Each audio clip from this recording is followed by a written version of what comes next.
For my granddaughter Zoe's 9th birthday, my son's wealthy in-laws sent her a massive teddy bear as a gift. At first, she hugged it tight and her face lit up with joy, but then she suddenly froze. "Grandpa?" she whispered to me, her voice trembling. "Why does the bear have a hard lump in its tummy?" I took the toy from her hands, feigning a smile, but the moment I felt the weight of it, my blood ran cold. It wasn't just stuffing inside. I took a closer look and felt my face go pale. It was a trap. I started digging immediately.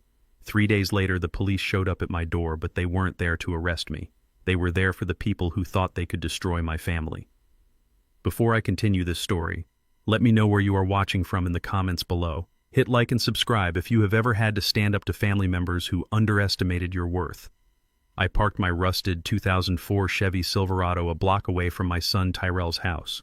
I didn't want to ruin the aesthetic. That is what my son's father-in-law Richard Stanford had told me the last time I visited. He said my truck looked like a scrap heap that had rolled out of a landfill and onto his pristine, manicured street. I didn't mind the walk. It gave me time to adjust my mask. To the world, and even to my own son, I was Jeremiah Jem Cross, a retired postal worker who lived on a fixed income in a drafty wooden house on the edge of town. I wore flannel shirts with frayed collars and work boots that had seen better days. I drove a truck that rattled when it went over 40 miles per hour. It was a good disguise. It was a comfortable disguise. No one looks twice at an old, broke black man in America. They don't see the man who spent 40 years as a forensic accountant for shadow corporations analyzing financial risks for people who did not exist on paper. They don't see the angel investor who quietly holds the debt bonds of half the commercial real estate in downtown Manhattan. They just see Jem the old mailman. And that is exactly how I liked it. I walked up the driveway of Tyrell's house. It was a beautiful modern home, too big for 3 people and definitely too expensive for an architect whose firm had been struggling for the last 2 years. I knew my son was drowning in debt trying to keep up with the lifestyle his wife Kimberly's parents demanded. I could see it in the dark circles under his eyes and the way his shoulders slumped when he thought no one was looking. But today was Zoe's birthday, and Tyrell was putting on a brave face. The backyard was transformed into a fairy tale. There were pink balloons everywhere, a catering team serving hors d'oeuvres I couldn't pronounce, and a string quartet playing soft music near the pool. It was elegant. It was expensive. And it felt completely suffocating. I had just greeted Tyrell and Kimberly when I heard the roar of an engine. A sleek silver Porsche pulled into the driveway, aggressively blocking the path for anyone else. Richard and Pamela Stanford had arrived. They stepped out of the car like royalty visiting their subjects. Richard was a tall man with silver hair and a perpetual sneer, wearing a suit that cost more than my truck. Pamela was draped in silk and diamonds, her face pulled tight by one too many surgeries. They didn't walk, they glided. Richard tossed his keys to my son without even looking at him, as if Tyrell were the valet. "Park this somewhere safe, Tyrell," he said, his voice loud enough for the guests to hear. "And be careful with the clutch. It is sensitive, unlike you."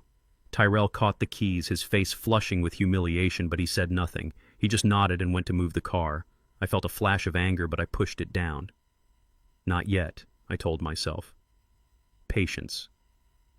Richard turned and saw me standing by the buffet table holding a plate of appetizers. His eyes scanned my faded flannel shirt and my worn-out jeans with a look of pure disgust. Well, if it isn't Jem," Richard said, walking over with a glass of champagne in his hand. "I am surprised that truck of yours made it all the way here. I hope you parked it in the next county. We don't want the property values to drop while we are cutting the cake, do we?" Pamela laughed, a sharp tinkling sound that grated on my nerves. "Oh, Richard, be nice," she said, though her eyes were cold.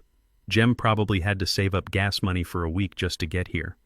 Did you bring a gift, Jem, or are you just here for the free food?" I smiled, the slow, simple smile of the man they thought I was. "I brought Zoe a card and a savings bond," I said softly. "It isn't much, but it is for her college fund." Richard snorted. "A savings bond? How quaint. That might pay for her textbooks for one semester if she goes to a state school." "Don't worry, Jem. We will take care of Zoe's real future. We have plans for her, big plans." He turned his back on me, dismissing me as if I were a piece of furniture, and walked toward the center of the yard. "Everyone gather round," he shouted, clapping his hands. "It is time for the main event. Pamela and I have a special gift for our darling granddaughter." The guests gathered, creating a semicircle around Zoe, who was sitting on a throne-like chair, looking overwhelmed. She was a sweet girl 9 years old with my eyes and her mother's smile. She loved reading and drawing and spending quiet afternoons on my porch listening to the birds. She hated crowds and loud noises, but Richard and Pamela never cared about what Zoe liked. They only cared about how Zoe made them look. 2 catering staff members brought out a box. It was enormous, wrapped in gold paper with a silk ribbon. Zoe stood up, her eyes wide. "Open it, sweetheart," Pamela urged, holding up her phone to record the moment. "This is from Grandma and Grandpa Stanford. Something special just for you." Zoe tore the paper. Inside was a teddy bear. But it wasn't just a teddy bear. It was a life-sized monstrosity, easily 5 feet tall, with golden fur and glassy eyes that seemed to follow you. It looked expensive. It looked impressive. The guests oohed and ahed, clapping politely. Zoe forced a smile and hugged the bear. It was almost bigger than she was. "Thank you, Grandma." "Thank you, Grandpa," she said, her voice small. "Go on, give it a big squeeze," Richard commanded, taking a sip of his drink. "Show us how much you love it." Zoe squeezed the bear, and that was when it happened. Her smile faltered.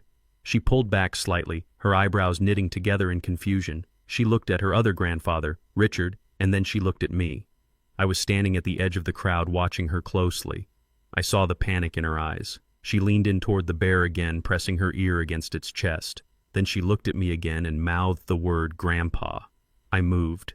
I didn't walk fast. I didn't run. I just shuffled through the crowd, playing the part of the doting grandfather wanting to see the gift. "Excuse me, pardon me," I muttered, stepping past women in designer dresses. I reached Zoe just as she was backing away from the bear. "What is wrong, baby girl?" I whispered, crouching down to her level. "Grandpa," she whispered back so low only I could hear. "It is hard. The tummy is really hard, and it is making a noise, like a buzzing." My instincts, honed by decades of hunting down fraud and deception, flared up instantly. A teddy bear shouldn't be hard. A teddy bear shouldn't buzz. I looked at Richard. He was watching us.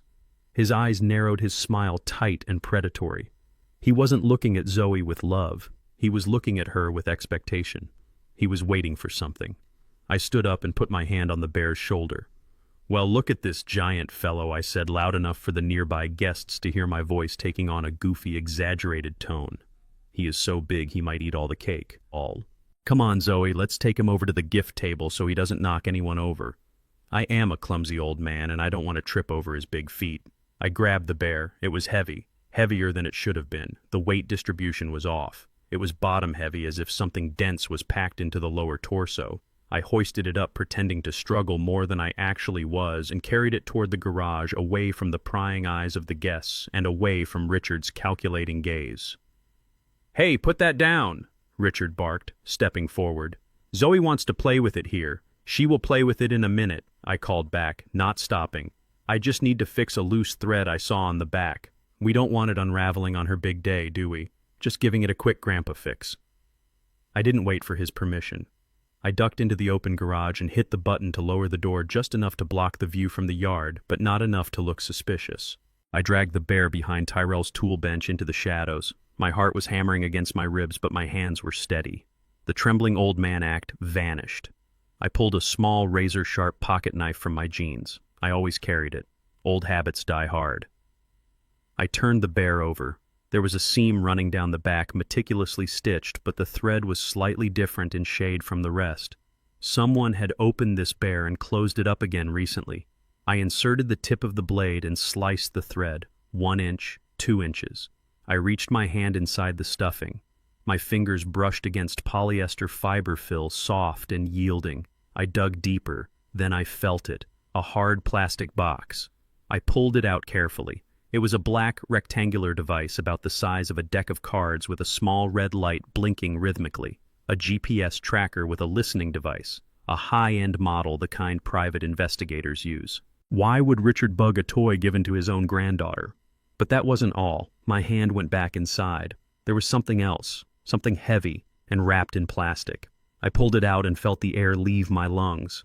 It was a clear Ziploc bag taped into a tight brick. Inside was a dense white powder. I froze. I knew what this was. I had seen it enough times in evidence lockers and on the desks of corrupt CEOs I had taken down. Cocaine. A lot of it. Maybe 0.5 kilogram. Enough to send someone to prison for 20 years. Enough to ensure that a father lost custody of his child forever. The puzzle pieces slammed together in my mind with terrifying clarity. This wasn't a gift. This was a Trojan horse. Richard and Pamela weren't just trying to buy Zoe's affection. They were planting evidence. They were going to call the police. They were going to have the house raided. If this bear was found in Tyrell's house, Tyrell would be arrested for trafficking. He would lose his license. He would go to prison. And Richard and Pamela, the concerned, wealthy grandparents, would step in to take emergency custody of Zoe. They would take her away to their mansion and erase us from her life. I looked at the bag of white powder in my hand. Rage, hot and blinding, surged through me. They were willing to destroy their own son-in-law. They were willing to traumatize their 9-year-old granddaughter by having her father dragged away in handcuffs at her birthday party just to get what they wanted. I looked up through the small window in the garage door. A police cruiser was driving slowly past the house. It didn't stop, but it slowed down. Richard had already made the call. The clock was ticking. I looked at my reflection in the dusty mirror hanging over the tool bench. The tired eyes of the postal worker were gone. In their place were the cold, hard eyes of the man who used to make billionaires weep in courtrooms. "You want to play games?" Richard, I whispered to the empty garage, my voice low and dangerous. "You want to frame us. You want to destroy my family. You think I am just a poor old man driving a scrap truck. You have no idea who I am. But you are about to find out." I put the knife away. I had work to do. And I had about 5 minutes to do it before the police knocked on the door. The old gem cross was gone. The ghost auditor was back. And I was about to teach the Stanford family a lesson in liquidity that they would never forget. I stood in the dim light of the garage with the bag of narcotics in my hand and a police cruiser idling just down the street. Panic is for amateurs. Panic makes your hands shake and your mind clouded. I did not panic. I went into work mode. I had 5 minutes tops before Richard grew impatient and escalated the situation, or before an officer decided to knock on the front door for a routine noise complaint that would turn into a raid. I needed a switch. I slipped the brick of powder into the deep cargo pocket of my work pants and moved silently toward the door connecting the garage to the kitchen.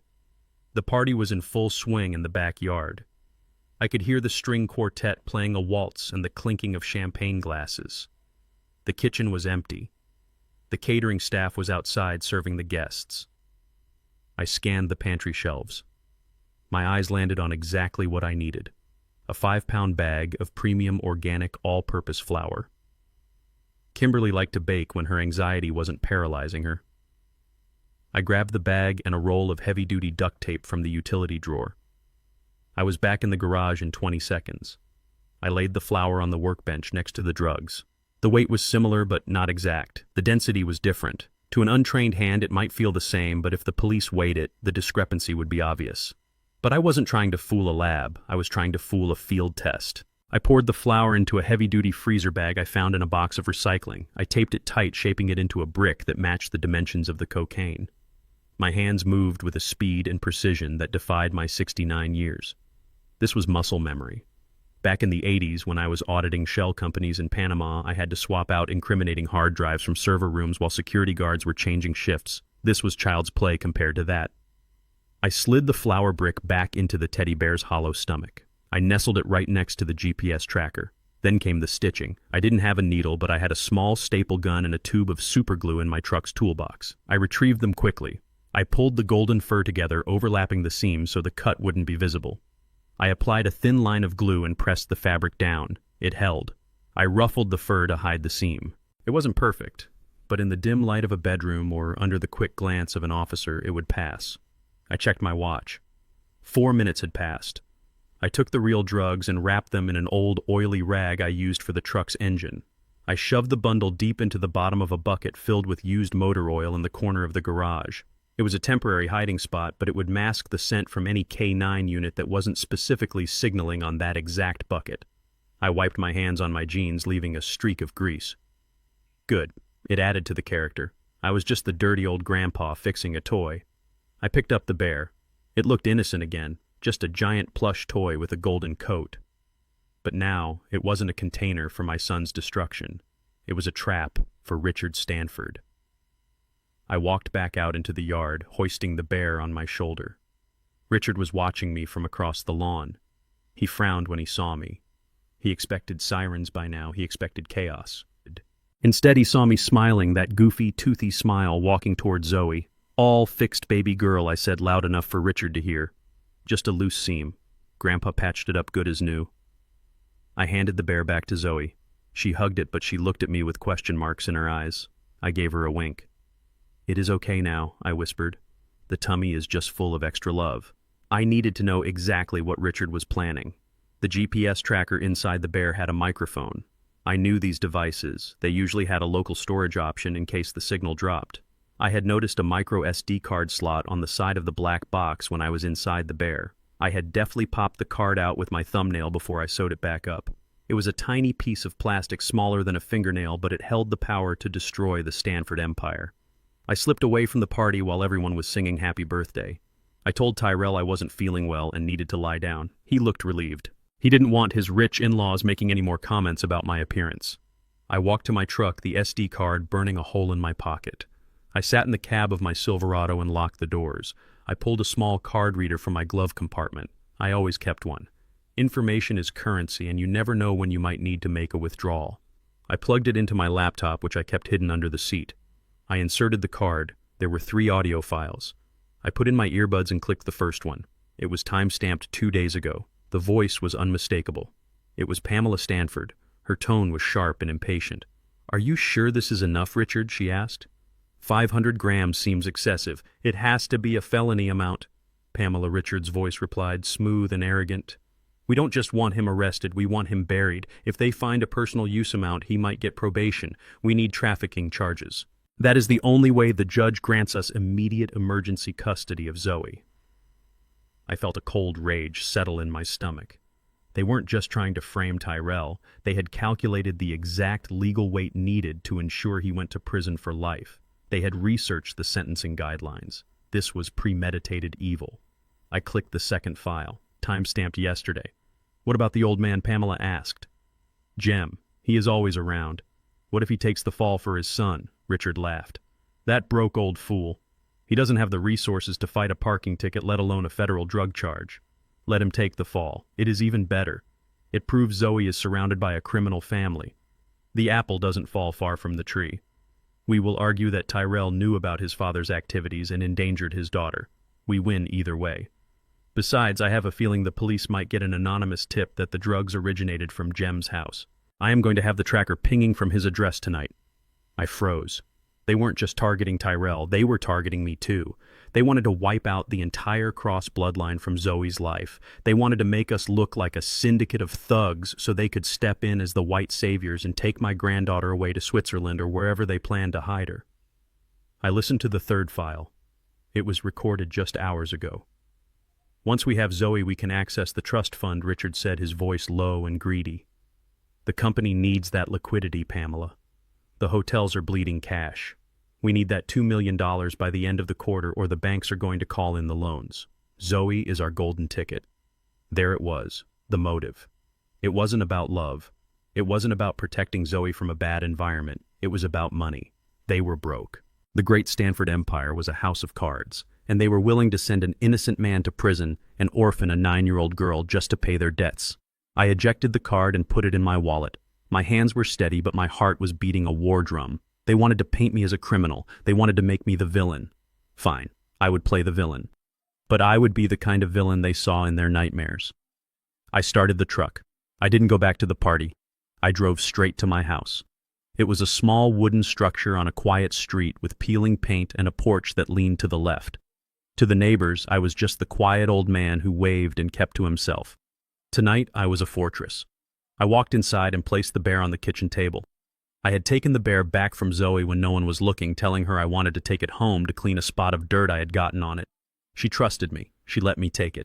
Now the bear sat there, staring at me with its glassy eyes. Inside it was a brick of flour and a disabled tracker. I knew Richard was watching the GPS signal on his phone. He would see the dot moving from Tyrell's house to mine.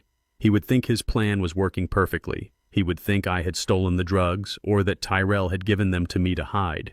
He would call the police and give them my address. I sat in my armchair in the dark and waited. I didn't turn on the lights. I didn't turn on the TV. I just sat there watching the street through the slats of the blinds. I had a pot of coffee brewing in the kitchen. I wasn't going to sleep. Sleep was for people who had nothing to lose. I had everything to lose. I reviewed my assets in my head. $50 million in diversified holdings, a network of contacts that reached into the DOJ and the IRS, a lawyer who was more shark than human. And now I had a recording of Richard Stanford admitting to planting evidence and conspiring to commit kidnapping and fraud. I looked at the clock. It was 2 a.m. Richard wouldn't wait until morning. He wanted the drama. He wanted the raid to happen in the dead of night to maximize the terror and confusion. He wanted to see me dragged out in my pajamas. I saw the headlights cut through the darkness first. No sirens. They were coming in quiet, tactical. 3 cruisers pulled up to the curb. I saw the silhouettes of officers exiting the vehicles, hands on their holsters. They moved toward my front door. I took a sip of my coffee. It was black and bitter, just how I liked it. I stood up and smoothed my flannel shirt. I unlocked the front door and opened it before they could knock. I wanted them to see me standing there, calm and composed. I wanted Richard, who I knew was watching from his car down the street, to see that I wasn't afraid. "Officer," I said, my voice gravelly and confused, playing the part perfectly. "Is there a problem? I was just about to bake a cake for my granddaughter." The lead officer stepped forward, his hand on his weapon.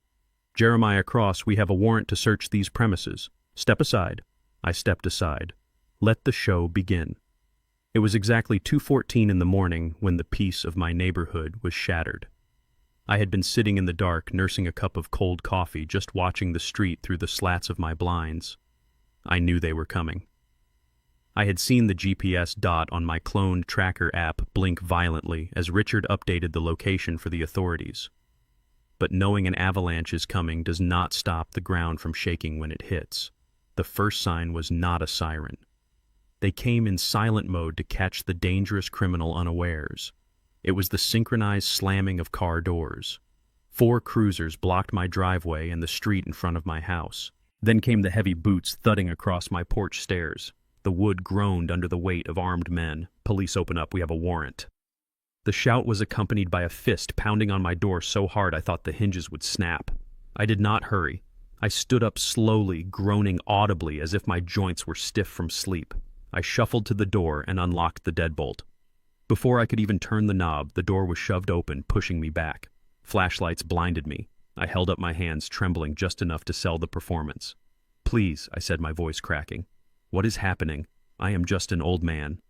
"Secure the perimeter, check the back rooms," a voice barked. A German shepherd strained against a leash, barking ferociously, its claws scrabbling on my hardwood floors. Officers in tactical gear swarmed past me, overturning cushions and sweeping things off shelves. It was unnecessary theater. They knew exactly where the target was. They were just making a mess to humiliate me. I looked out the open front door. The entire street had woken up. Porch lights flickered on like accusing eyes. Mrs. Gable from across the street was standing in her driveway in her bathrobe, clutching her chest. She had always looked at me with suspicion ever since I moved in 5 years ago. She watched me mow my lawn with a frown, as if my very presence lowered her property value. Now she finally had proof.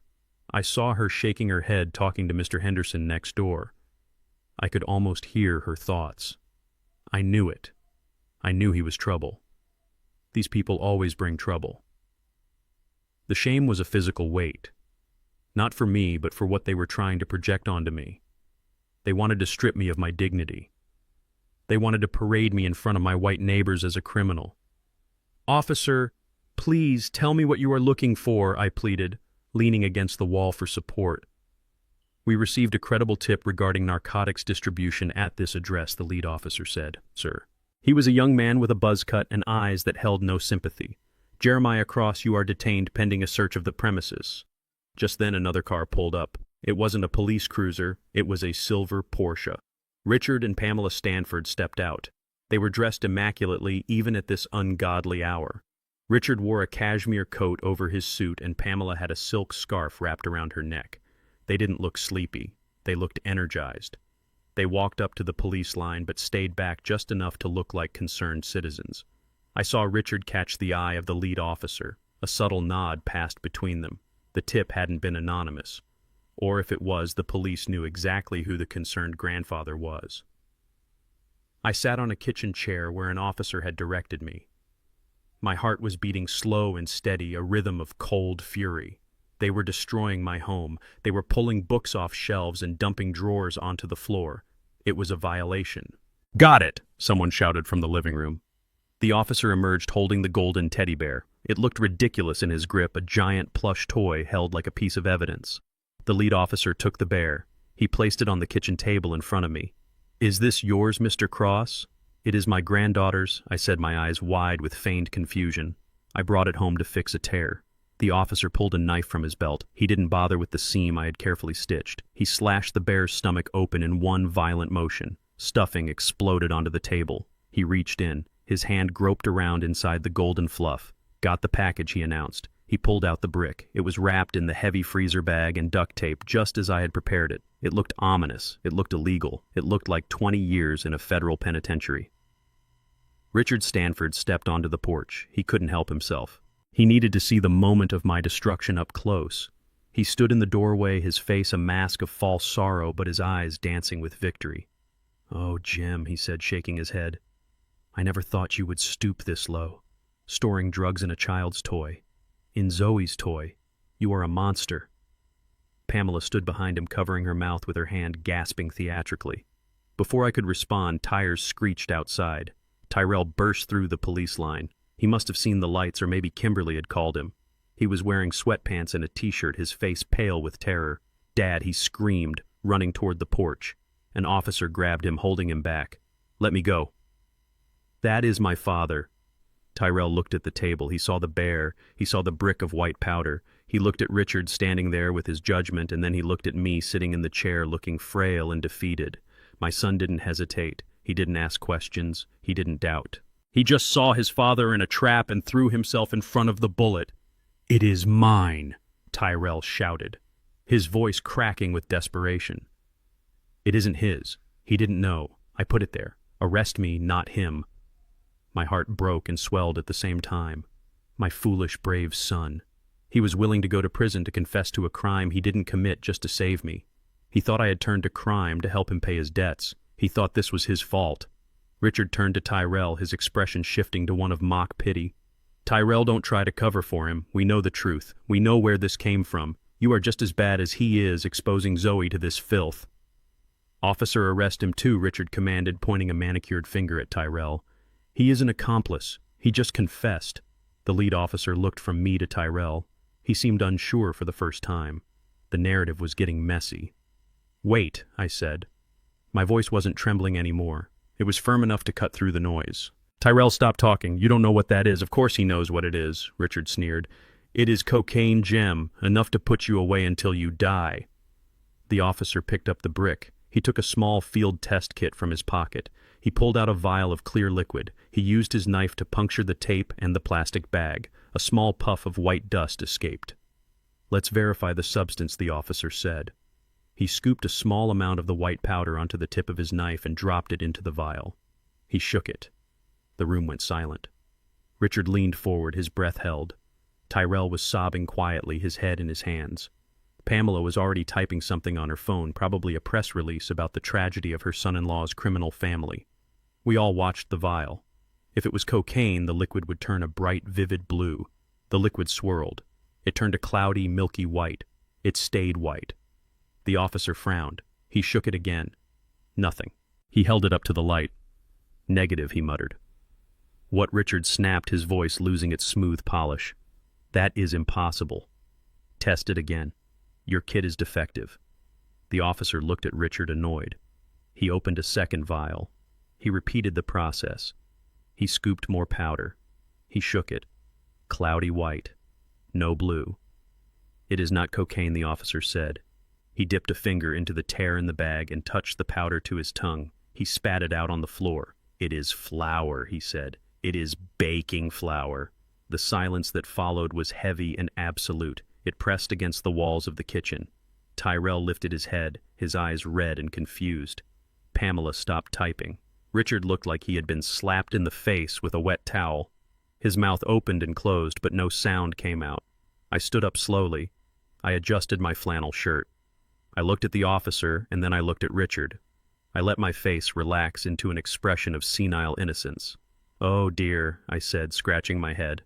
"Is that where I put it? I was going to bake cookies for Zoe. You know how much she loves my sugar cookies. I must have gotten confused. I thought the bear was the pantry.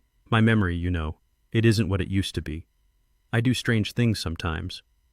Last week I put the milk in the oven." I looked at Richard with wide, watery eyes. "I am so sorry, Richard. Did you think it was drugs?" "Oh my heavens. Why would I have drugs? I am just a mailman." The lead officer looked at the bag of flour and then at the destroyed teddy bear. He looked at the mess his men had made of my house. He looked at Richard, who was turning a shade of purple I had never seen before. "You called in a raid for baking flour," the officer asked Richard, his voice dripping with disgust. "You wasted police resources. You woke up the whole neighborhood. For flour." "But it was cocaine," Richard sputtered. "I know it was. I suspected." "You suspected," the officer cut him off. "You said you had concrete evidence. You said he was a trafficker. Someone told me," Richard stammered. "He was losing control." The narrative had collapsed. The officer turned to me. "Mr. Cross, I apologize for the disturbance. We will have someone come out to document the damage for reimbursement." He turned to his men. "Pack it up. Let's go." "Wait!" Richard screamed. "You can't just leave. Search the rest of the house. He hid it. I know he hid it. He switched it. Sir, if you don't step back, I will arrest you for filing a false report and obstruction of justice," the officer warned, his hand resting on his belt. "Go home." Richard glared at me. If looks could kill, I would have been a pile of ash on the kitchen floor. He knew. In that moment he knew. He looked into my eyes and he didn't see the confused old man anymore. He saw the shark. He saw the predator who had just eaten his lunch. I smiled at him. It was a small, cold smile, just for him. "You should go home, Richard," I said softly, "and maybe check your own pantry. You never know what you might find." Richard spun on his heel and marched out, shoving past Tyrell.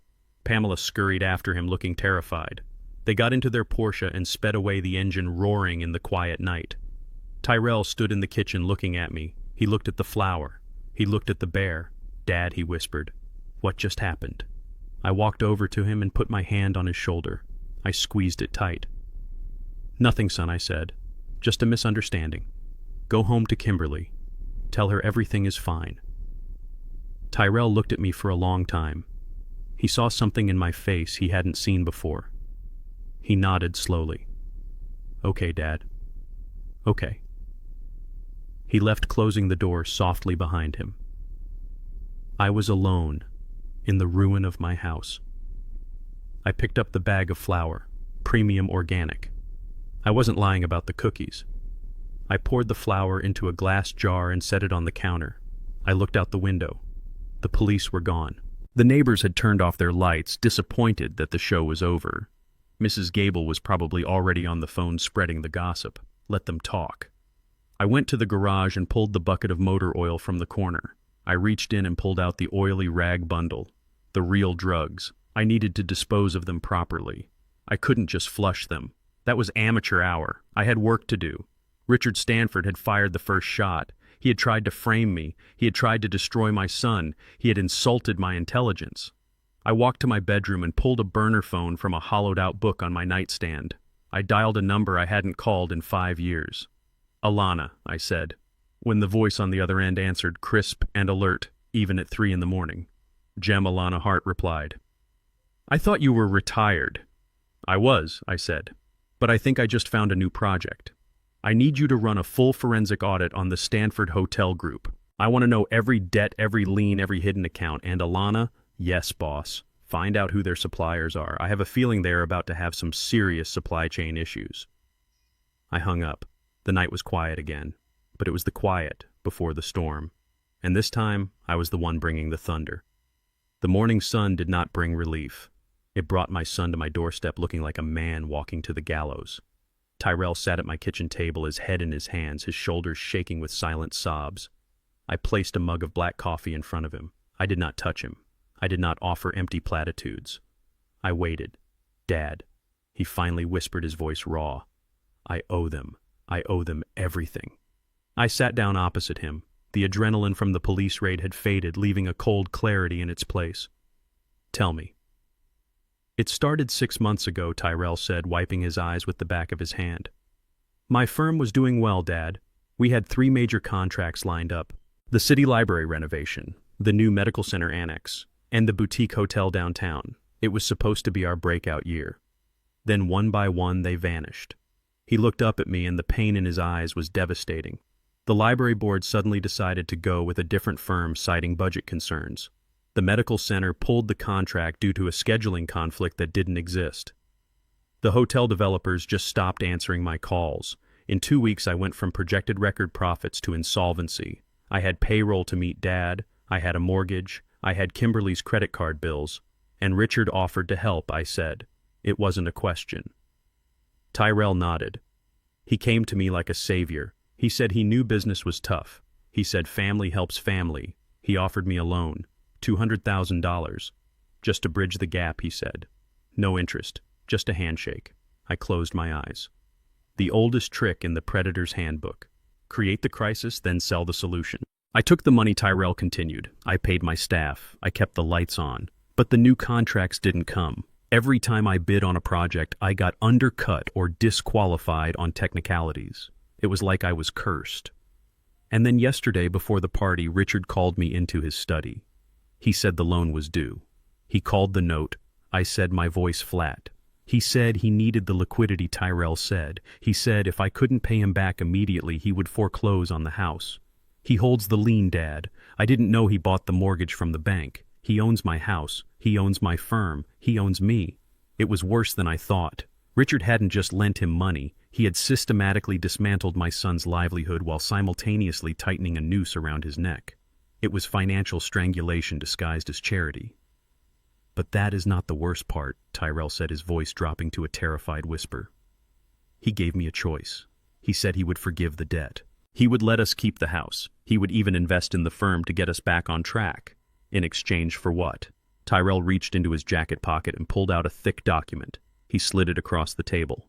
It was heavy. Legal heavy. In exchange for Zoe.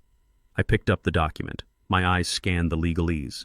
It was a voluntary termination of parental rights and a transfer of full legal custody to Richard and Pamela Stanford. It cited financial instability and emotional distress as the reasons. It was a sale contract. They were buying my granddaughter for $200,000. I looked at Tyrell. He was weeping openly now. He said he would send her to the best boarding school in Switzerland, Tyrell choked out. He said she would have a life I could never give her. He said if I didn't sign, he would ruin me. He would take the house, he would sue me for fraud, he would make sure I never worked as an architect again. And Kimberly... Where is Kimberly? I asked sharply. She is at home, Tyrell said. She is in bed. She won't get up. She just cries, Dad. She says we have no choice. She says her parents always win. She is terrified of them. She says if we fight, they will destroy us. Kimberly was broken. Years of emotional abuse by Richard and Pamela had conditioned her to be helpless. She saw her parents as God's angry, vengeful gods who could not be defied. She was willing to give up her own child because she truly believed resistance was futile. I stood up. The rage I felt was a cold, hard thing in my chest. It wasn't the hot flash of anger. It was the absolute zero of a man who has decided to go to war. Do not sign that paper, Tyrell, I said, my voice low and dangerous. Dad, I have until 5:00 today, Tyrell said, looking up at me with hopeless eyes. If I don't sign, they are coming for the house tomorrow. We will be on the street. Let them come, I said. Let them try. You go home. You tell Kimberly to pack a bag. If things get bad, you come here. But do not sign that paper. Do you hear me? But the money... I will handle the money. Tyrell looked at me like I was senile. Dad, you are a retired mailman. You live on a pension. How are you going to handle $200,000? I walked over to him and put my hands on his shoulders. I squeezed hard enough to make him flinch. You let me worry about that, I said. You just hold the line. You are a cross. We do not sell our children. Now go. I watched him leave. He walked like an old man, defeated and broken. I waited until his car disappeared around the corner. Then I went to my bedroom closet. I pushed aside the old coats and flannel shirts. I reached into the back and pulled out a loose floorboard. Underneath was a small fireproof safe. I spun the dial. Inside were passports, stacks of cash, and a black leather notebook. I took the notebook and a burner phone. I walked out of the house. I didn't take my truck. I walked 3 miles to the south side of town to a diner called the Rusty Spoon. It was a dive with sticky tables and coffee that tasted like battery acid. It was perfect. No one from Richard Stanford's world would ever set foot in here. I slid into a booth in the back corner. A waitress named Marge poured me coffee without asking. She knew me as the quiet guy who tipped well. 5 minutes later, the door opened. A woman walked in. She was wearing a sharp navy blazer over a silk blouse. Her hair was pulled back in a severe bun. She carried a leather briefcase that cost more than the diner itself. She looked out of place, but she walked with a confidence that made people look away. Alana Hart sat down opposite me. She didn't say hello. She just signaled for coffee. "You look like hell, Jem," she said, her voice crisp and professional. "I feel like hell," I replied. "I need you to work your magic, Alana." "I thought you were retired," she said, opening her briefcase. "You told me the quiet life was the only life. You said you were done hunting monsters." I said. But a monster came to my backyard. I slid a piece of paper across the table. It had Richard Stanford's name, the name of his holding company, and the name of Tyrell's architectural firm. "This is the target," I said. "Richard Stanford. He owns the Stanford Hotel Group. I want to know everything. But specifically, I want to know about his relationship with the City Planning Commission and the local construction unions. My son's contracts were canceled, all of them, in a 6-month period. That is not bad luck. That is sabotage." Alana picked up the paper. She studied the names. Stanford, she mused. They are leveraged to the hilt. I heard rumors on the street that they are trying to refinance their flagship property in Manhattan. The banks are getting skittish. "He is desperate," I said.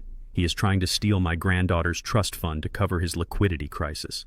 But before he does that, he destroyed my son's business to force him into submission. I need proof, Alana. I need to know who he paid off to cancel those contracts. I need the paper trail."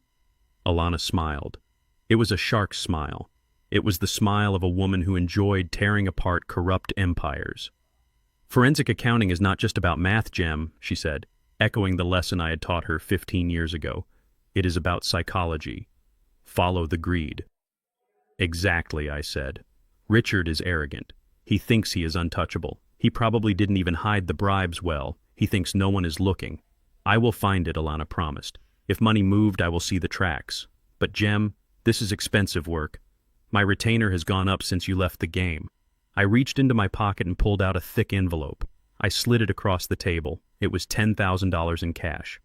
"Start with this," I said. "There is more where that came from. Just get me the evidence. And Alana, do it fast. He gave my son a deadline of 5 o'clock today." Alana took the envelope. She didn't count it. She knew better. "I will have a preliminary report in 3 hours," she said, standing up. "Welcome back to the war, Jem." She walked out, leaving the scent of expensive perfume and danger in the air. I watched her go. Alana was the best forensic auditor I had ever trained. She could find a missing penny in a billion-dollar ledger. I sat there sipping my terrible coffee. I thought about Tyrell. I thought about his belief that I was just a mailman. It was a lie I had told to protect him. I wanted him to be free of the dark world I had lived in. I wanted him to build beautiful things, not tear down ugly ones. But sometimes to protect the things you build, you have to be willing to burn down the things that threaten them. I opened my black notebook. It was filled with codes and account numbers. My war chest. I wasn't just a mailman. I was the ghost auditor. I was the man who had brought down the Enron subsidiaries that no one knew existed. I was the man who had found the hidden assets of the Sinaloa cartel's money launderers. Richard Stanford was a small fish in a small pond. He just didn't know he was swimming with a megalodon. I picked up my burner phone. I dialed a number I hadn't used in a decade. "Hello," a voice answered, cautious and rough. "It is Jem," I said. There was a pause, then a chuckle. "Well, I will be damned. The ghost returns. What do you need?" "I need a favor," I said. "I need to buy some debt. A lot of it." I looked out the window of the diner. The sun was shining, but a storm was coming. Richard Stanford wanted to play the heavy. He wanted to use money as a weapon. He was about to find out that he was bringing a knife to a nuclear war. "I am coming for you, Richard," I whispered to the empty booth, "and I am going to take everything." The police raid had failed, but Richard Stanford was not a man who accepted defeat. He was a man who pivoted. He treated human lives like bad investments. If one strategy did not yield a return, he liquidated the asset and moved capital elsewhere. The drug planting was a blunt instrument. It was high risk and high reward. Now that it had blown up in his face, he switched to a slower, more insidious poison. He decided to attack my mind, or rather, he decided to manufacture the illusion that my mind was failing. It started with whispers. I heard it from Mrs. Gable across the street when I was checking my mail. She asked me with exaggerated slowness if I knew what day it was. She looked at me with pity bordering on disgust. Richard had been talking. He was spreading the narrative that the drug raid was a result of my confusion. He told anyone who would listen that poor Jem had probably found something on his mail route years ago and forgotten about it, or that I was hoarding dangerous substances because I didn't know what they were. He was painting a portrait of a senile old man who was a danger to himself and others, especially a danger to a 9-year-old girl. Then came the legal threat. Alana intercepted an email Richard sent to his family lawyer. The subject line was involuntary conservatorship. He wasn't just trying to isolate me, he was trying to take control of me. If he could prove to a judge that I was mentally incompetent, he could have me placed in a state-run facility. He could seize my assets, which he assumed were meager to pay for my care, but most importantly, he could legally bar me from seeing Zoe. He could argue that my presence was traumatizing her. He could sever the lifeline I offered to Tyrell. I sat in my home office, which looked like a dusty storage room to the naked eye but was actually a high-tech surveillance hub. I watched the monitors. I knew Richard wouldn't rely solely on rumors. He needed physical evidence. He needed a documented history of dangerous behavior. He needed incidents. And since I wasn't providing any, he decided to create them himself. I had a schedule. Every Tuesday and Thursday morning I drove my rattling truck to the community center for a seniors' coffee hour. It was part of my cover. I drank bad coffee and listened to complaints about the weather. It was the perfect window for Richard. On Thursday morning I left the house at 8:30 sharp. I drove 2 blocks and then circled back, parking in an alleyway behind a row of abandoned shops that overlooked my street. I pulled out my tablet and accessed the hidden cameras I had installed inside my own home years ago. They were military-grade pinhole cameras invisible to the naked eye. One in the kitchen, one in the living room, one in the hallway. At 9:15, a silver sedan pulled up. It wasn't Richard's Porsche. It was a rental. Smart. He was learning. Richard got out wearing gloves and a baseball cap. He looked ridiculous, like a banker trying to cosplay as a cat burglar. He walked up to my back door. He didn't pick the lock. He used a key. I zoomed in on the screen. It was a copy of the spare key I had given Tyrell for emergencies. My son must have left it on his counter and Richard had swiped it. The betrayal stung, but I knew Tyrell wasn't complicit. He was just collateral damage in Richard's war. Richard entered my kitchen. I watched in high definition as he went to work. He wasn't stealing. He was rearranging. He opened my cupboards and moved the coffee mugs to the refrigerator. He took my blood pressure medication from the counter and emptied half the pills into the sink, washing them away, then hid the bottle deep inside a box of cereal. He was setting the stage for a medical crisis. If I missed my meds, my blood pressure would spike. If I couldn't find them, I would seem frantic and confused. Then he did something that made my knuckles turn white as I gripped the steering wheel of my truck. He walked over to the gas stove. He turned the knob on the rear burner. He didn't ignite it. He just turned it enough to let the gas hiss out. It was a slow leak. Not enough to blow the house up in 5 minutes, but enough to fill the kitchen with fumes by the time I came home.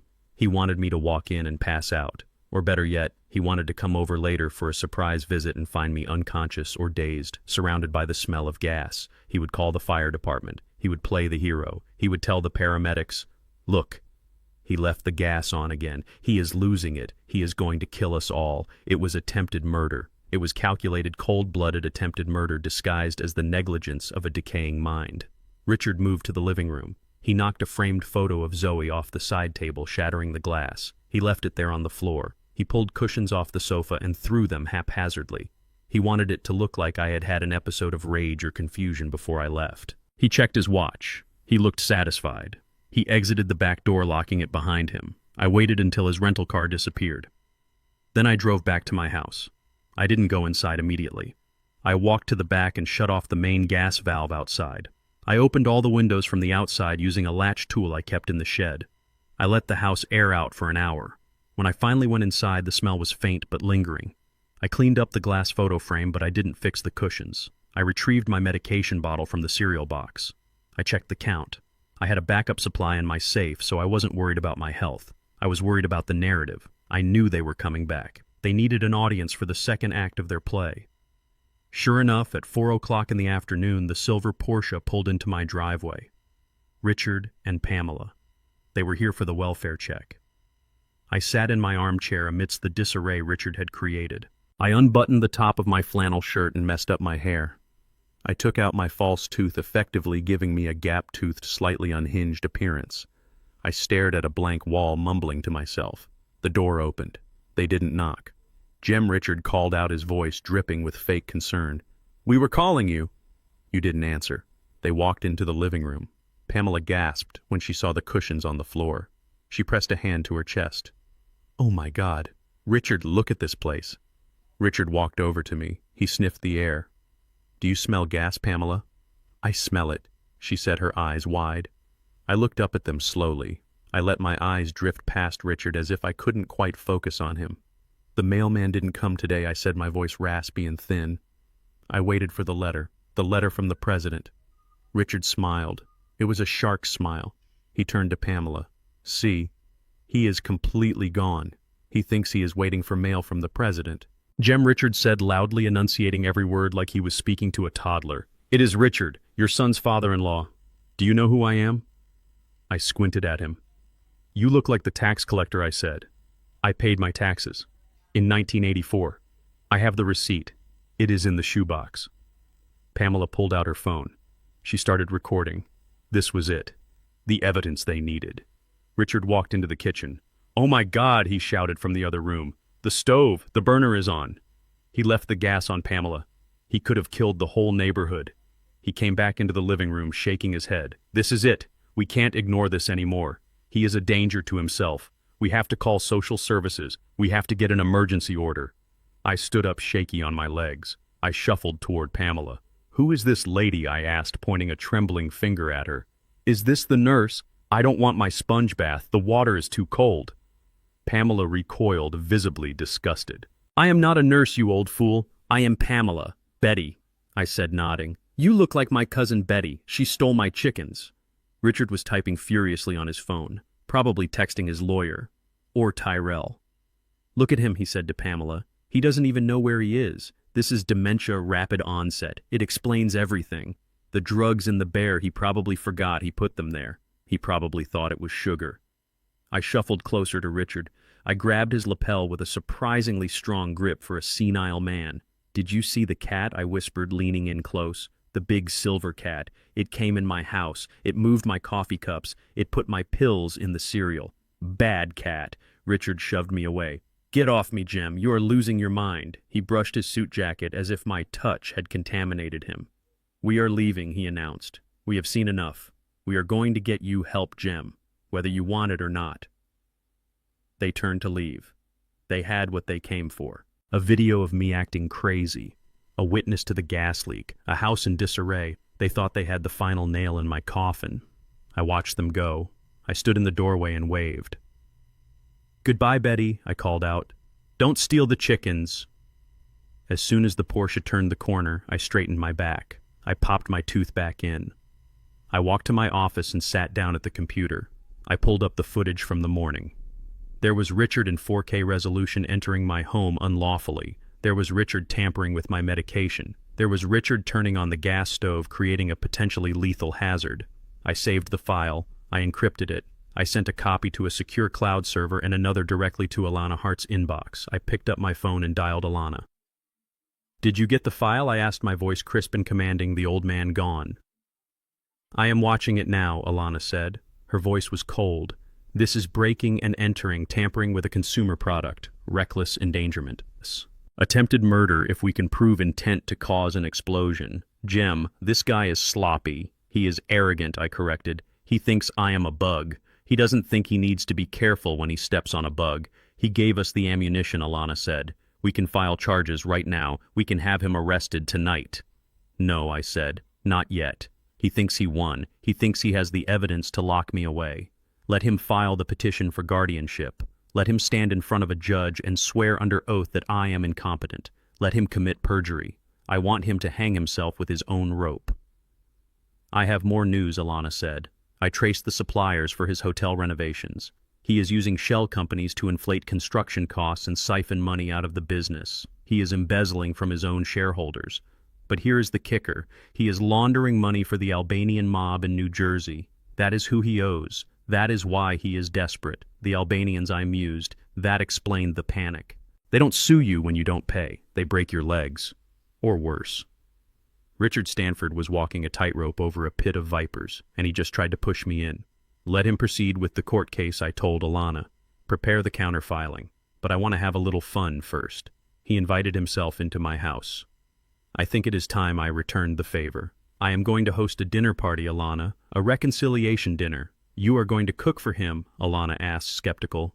I am, I said, and I am going to serve a very special vintage. I hung up. I looked at the screen where Richard was currently frozen in a frame, his hand on the gas knob, a sneer on his face. You wanted to gaslight me, Richard, Bert whispered. You wanted to make me question my reality. But you forgot one thing. I am the one who writes the reality. I went to the kitchen. I turned on the stove. This time, I lit the flame. I put a kettle on for tea. I had a dinner menu to plan. And revenge, as they say, is a dish best served cold. Or in this case with a side of absolute humiliation. I waited exactly 3 days after the gaslighting incident to make the call. I let Richard and Pamela stew in their victory. I let them believe that their plan had worked and that I was terrified, confused, and ready to surrender. When I finally dialed Richard's number, my voice was a masterpiece of frailty. I told him I was tired. I told him I couldn't keep track of things anymore. I told him I wanted to discuss Zoe's future and hand over some family heirlooms before my mind completely went. It was the white flag they had been waiting for. They agreed to come to dinner at my house. I spent the afternoon preparing the stage. My house was already modest, but I enhanced the poverty. I loosened the screws on the dining chairs so they would wobble. I replaced the light bulbs with lower wattage ones to make the room feel dim and dingy. I wanted them to feel superior. I wanted them to feel like royalty visiting a peasant's hovel, because arrogance is the most effective truth serum in the world. When the silver Porsche rolled up my gravel driveway at 7 o'clock, the sun was setting, casting long shadows across my unkempt lawn. Richard and Pamela stepped out looking like they were dressed for a gala in Manhattan, not a dinner in a drafty wooden house. Richard wore a suit that probably cost more than my entire wardrobe, and Pamela was dripping in gold. They looked at my house with undisguised revulsion, wrinkling their noses, as if the very air around my property was contaminated. I opened the door before they could knock, wearing my most faded cardigan and shuffling my feet. Welcome, I said, my voice raspy. Thank you for coming. I know it is not what you are used to. Richard stepped inside without wiping his feet. It certainly isn't Jim, he said, scanning the peeling wallpaper in the hallway. But it has a certain rustic charm, I suppose. Aye, like a museum exhibit on the Great Depression. Pamela laughed, a sharp, cruel sound. Oh, Richard, stop. Jem does the best he can with his limited resources. Don't you, Jem? I led them to the dining room. The table was set with mismatched plates and chipped glasses. I had prepared a traditional meal. Oxtails braised for 8 hours in a rich, dark gravy, collard greens with smoked turkey neck, and cornbread made from my grandmother's recipe in a cast-iron skillet. It was soul food. It was the food of my history, and I knew exactly what they would think of it. Please sit, I said, gesturing to the wobbly chairs. I made something special. Richard looked at the pot of oxtails as if I had served him boiled shoe leather. What is this? He asked, poking at the meat with his fork. Oxtails, I said proudly.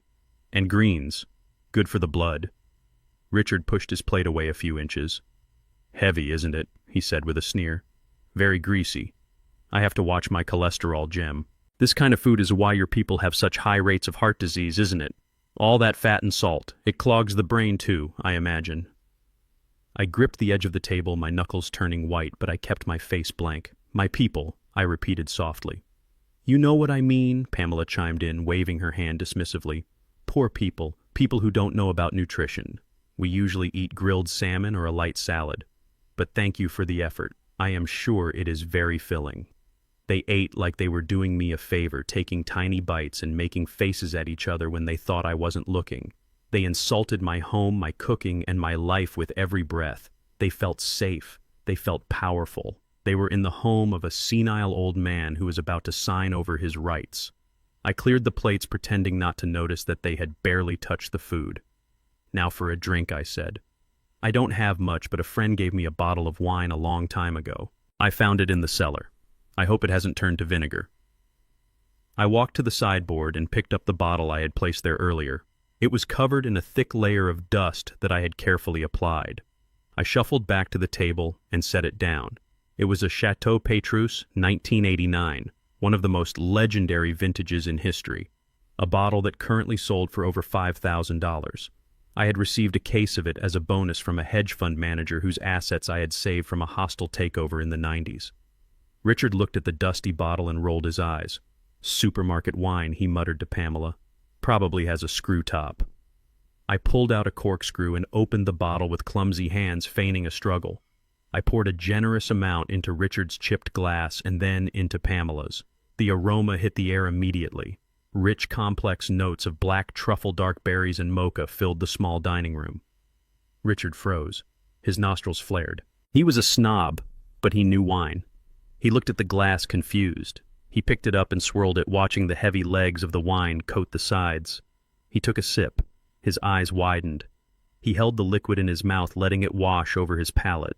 He swallowed, and for a second the mask of arrogance slipped, leaving only pure shock. "This is," he started, his voice losing its condescending edge. "This is incredible. Is it?" I asked, pouring myself a glass of water. "I don't drink much wine. I thought it might be old." Richard grabbed the bottle and wiped the dust off the label with his silk handkerchief. When he saw the name, his jaw dropped. "Petrus, 1989. "Jem, do you have any idea what this is?" he demanded, his voice rising.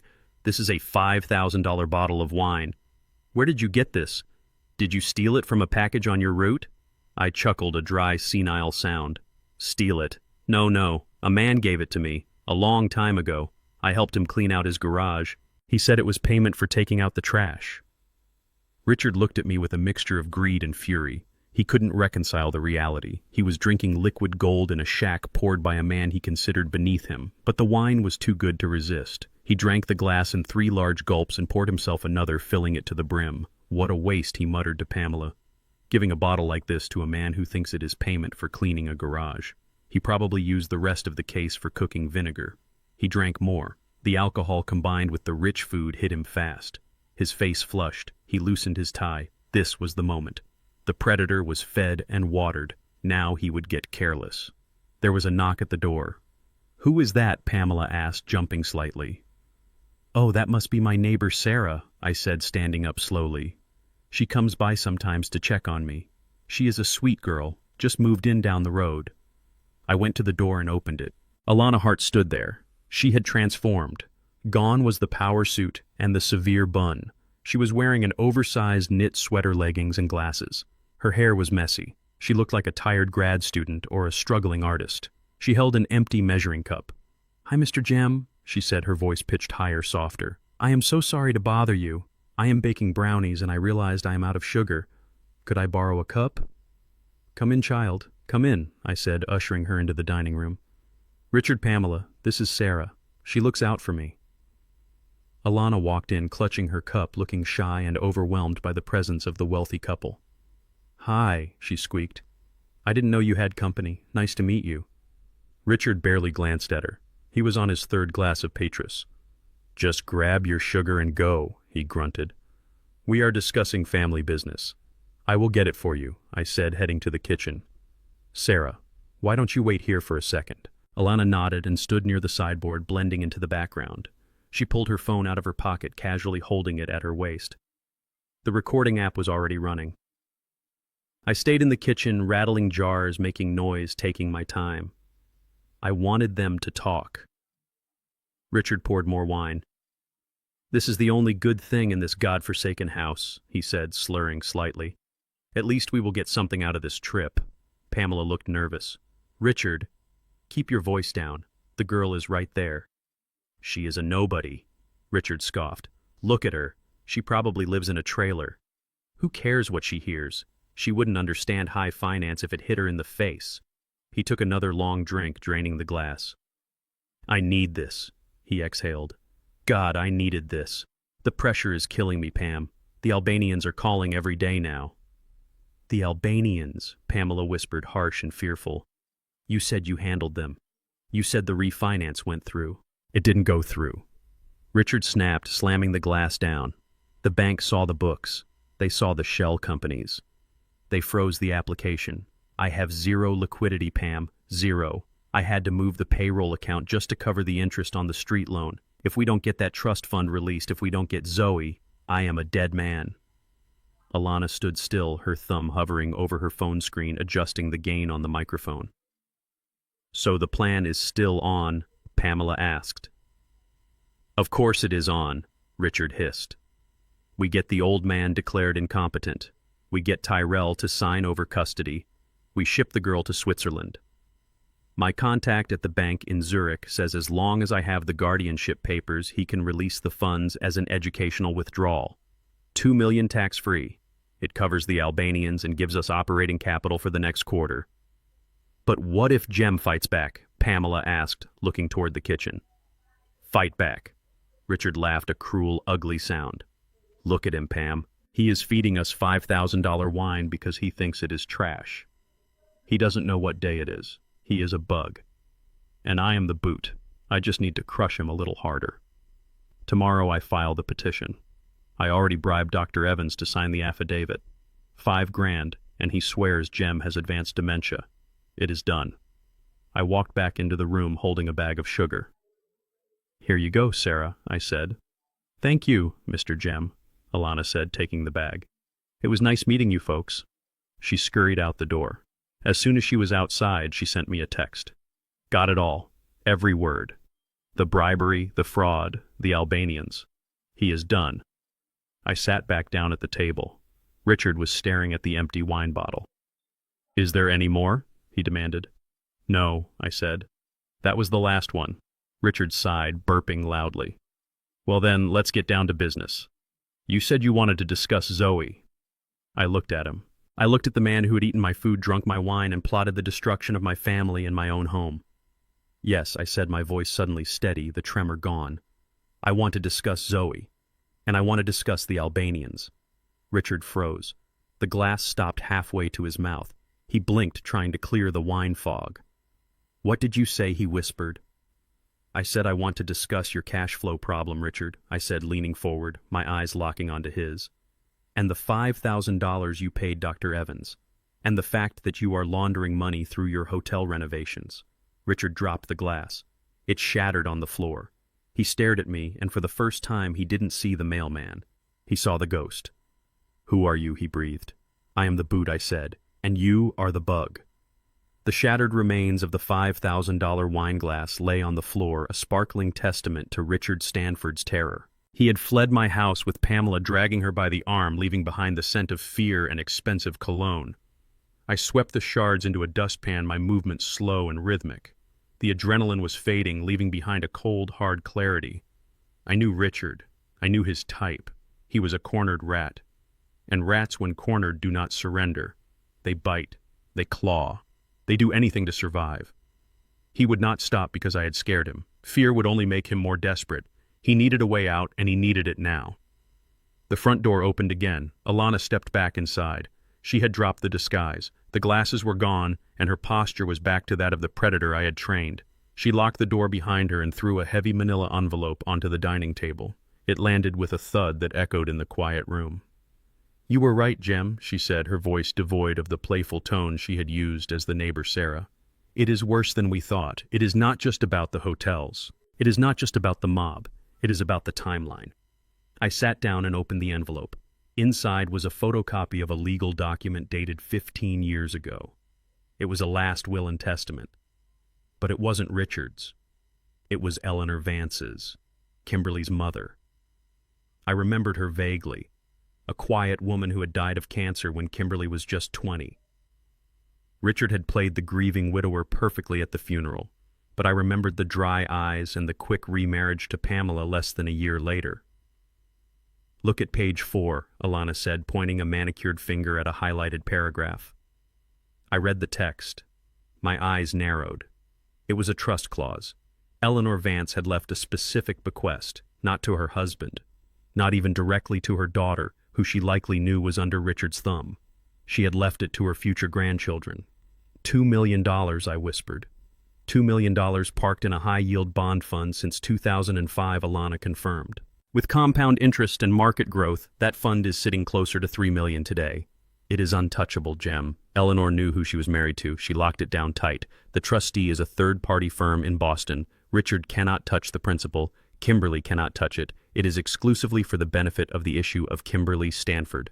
Zoe. I looked at the picture of Zoe on my mantle. She was an heiress, and she didn't even know it. She was walking around with a target on her back worth $3 million. But why now, I asked. Why the rush?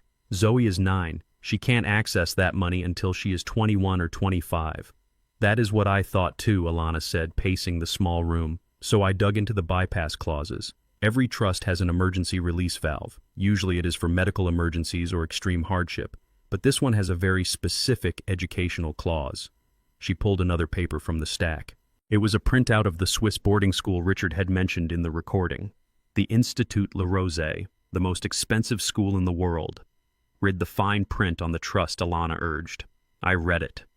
In the event that the beneficiary requires specialized education abroad, the legal guardian may petition the trustee for the release of funds to cover tuition, living expenses, and housing for the guardian if relocation is necessary. Housing for the guardian. I slammed the paper down on the table. It was a loophole big enough to drive a truck filled with stolen money through. He doesn't want to send her to Switzerland to learn French, I said, my voice trembling with rage. He wants to send her there so he can become her foreign guardian. Exactly, Alana said. Once he has custody and moves her to Switzerland, he can petition the trustee to release millions for housing and living expenses. He will rent a chalet for $10,000 a month and bill the trust for $50,000. He will siphon that account dry in 2 years under the guise of taking care of Zoe. He will use that money to pay off the Albanians and recapitalize his hotels. He is using his granddaughter as a mule to smuggle $3 million out of a protected trust and into his own pocket. The sheer depravity of it made me nauseous. He wasn't just stealing, he was trafficking. He was planning to uproot a 9-year-old girl from her parents, take her to a foreign country, isolate her, and use her existence to launder money. And when the money ran out, what then? Would he send her back? Would he abandon her? This explains everything I said. The drugs, the gaslighting, the desperate need for full custody. He cannot access the funds if Tyrell has rights. He needs to be the sole decision maker. He needs Tyrell in prison and me in a nursing home, so there is no one left to object when he petitions the court to move her to Europe. And he is running out of time, Alana added. I checked the debt covenants on his hotel loans. He is in default as of yesterday. The Albanians gave him a grace period until the end of the month. That is 5 days, Jem. 5 days before they start breaking knees. He is not just greedy, he is terrified. That is why he planted the drugs. He needed an immediate arrest. He needed emergency custody granted ex parte without a hearing. He needed to be on a plane with Zoe by the weekend. I stood up and walked to the window. The night was dark, but my mind was burning with a cold white fire. I thought about the fear in Zoe's eyes when she held that bear. I thought about Tyrell weeping at my kitchen table. I thought about Kimberly trapped in a house with parents who saw her daughter as a financial asset. They weren't people to Richard. We weren't humans. We were line items on a balance sheet. Liabilities to be liquidated or assets to be leveraged. He thought he could write us off. He thought he could balance his books with our lives. He wants liquidity, I said, turning back to Alana. He is desperate for cash. He is desperate to clear his balance sheet so the banks don't foreclose and the mob doesn't kill him. Yes, Alana said. He is bleeding out. Then let's pull the plug, I said. Alana looked at me confused. What do you mean? I mean, I am done playing defense, I said. I am done recording conversations and dodging traps. I am done waiting for him to make a mistake. He wants a war over money. Fine, I have money. I have clean money. And I know how to use it. I walked over to the safe in the floor of my closet. I spun the dial and opened it. I pulled out a black leather portfolio. Inside were the bearer bonds and the account access keys to my offshore holdings. $50 million of accumulated wealth from 40 years of catching thieves. Alana, I said, my voice low and steady. I want you to make some calls. Tonight. Right now. I want you to contact the bank holding the mortgage on the Stanford Hotel Group. I want you to contact the suppliers who are waiting on invoices. I want you to contact the private lenders he is trying to court. To do what Alana asked, her eyes widening. I want to buy his debt, I said. All of it. Alana gasped. Jem, that is tens of millions of dollars. That is risky. These are toxic assets. The hotels are failing. You will lose money. I don't care about the return on investment, I said. I am not buying an asset. I am buying a weapon. I want to own the paper that owns him. I want to be the one holding the mortgage when he wakes up tomorrow morning. I want to be the one he has to beg for an extension. I want to be the face he sees when he realizes he has lost everything. Alana stared at me. She saw the look in my eyes. It was the look of a man who was willing to burn his own house down to kill the termite infestation. You want to foreclose, she whispered. I want to crush him, I corrected. I want to buy the bank debt. I want to buy the construction liens. I want to buy the supplier invoices. I want to consolidate every single penny he owes into one entity, me. And then I am going to call the note due. Immediately. Alana took a deep breath. She pulled out her phone. She opened her laptop. Her fingers flew across the keyboard. The bank will sell, she said, typing furiously. They are desperate to get this bad debt off their books. If you offer them 80 cents on the dollar for the commercial mortgage, they will bite your hand off. The suppliers will take 50 cents just to get some cash flow. We can structure the acquisition through your shell company in Delaware, the Ghost Capital Group. Do it, I said. What about the Albanians? Alana asked, pausing. You can't buy their debt. They don't do paperwork. No, I said. But when I foreclose on the hotels, Richard loses his collateral. He loses his income stream. He loses his ability to pay them back. I am not going to fight the mob, Alana. I am just going to make sure Richard has no way to pay them. Let them deal with him. He made his bed with vipers. Let him sleep in it. Alana nodded. She respected the play. It was brutal. It was total war. I will need authorization for the wire transfers, she said. This is going to drain your liquid reserves, Jem. You are putting your entire retirement on the line. If this goes south, you are back to living on your postal pension for real. I looked around my small, drafty house. I looked at the mismatched furniture and the peeling wallpaper. I didn't care about the money. I never did. The money was just a scorecard. It was just a tool. And right now it was a hammer. Authorize it, I said. Every cent. Empty the Cayman accounts. Liquidate the bond portfolio. Wire the funds to the escrow account. I want those papers signed by 9 a.m. tomorrow morning. When Richard wakes up, I want to own the roof over his head. Alana hit the enter key. The screen flashed. Transfer initiated. It is done, she said. I sat back in my chair. I felt a strange calm wash over me. It was the calm of the executioner. Richard Stanford had spent his life thinking money made him a god.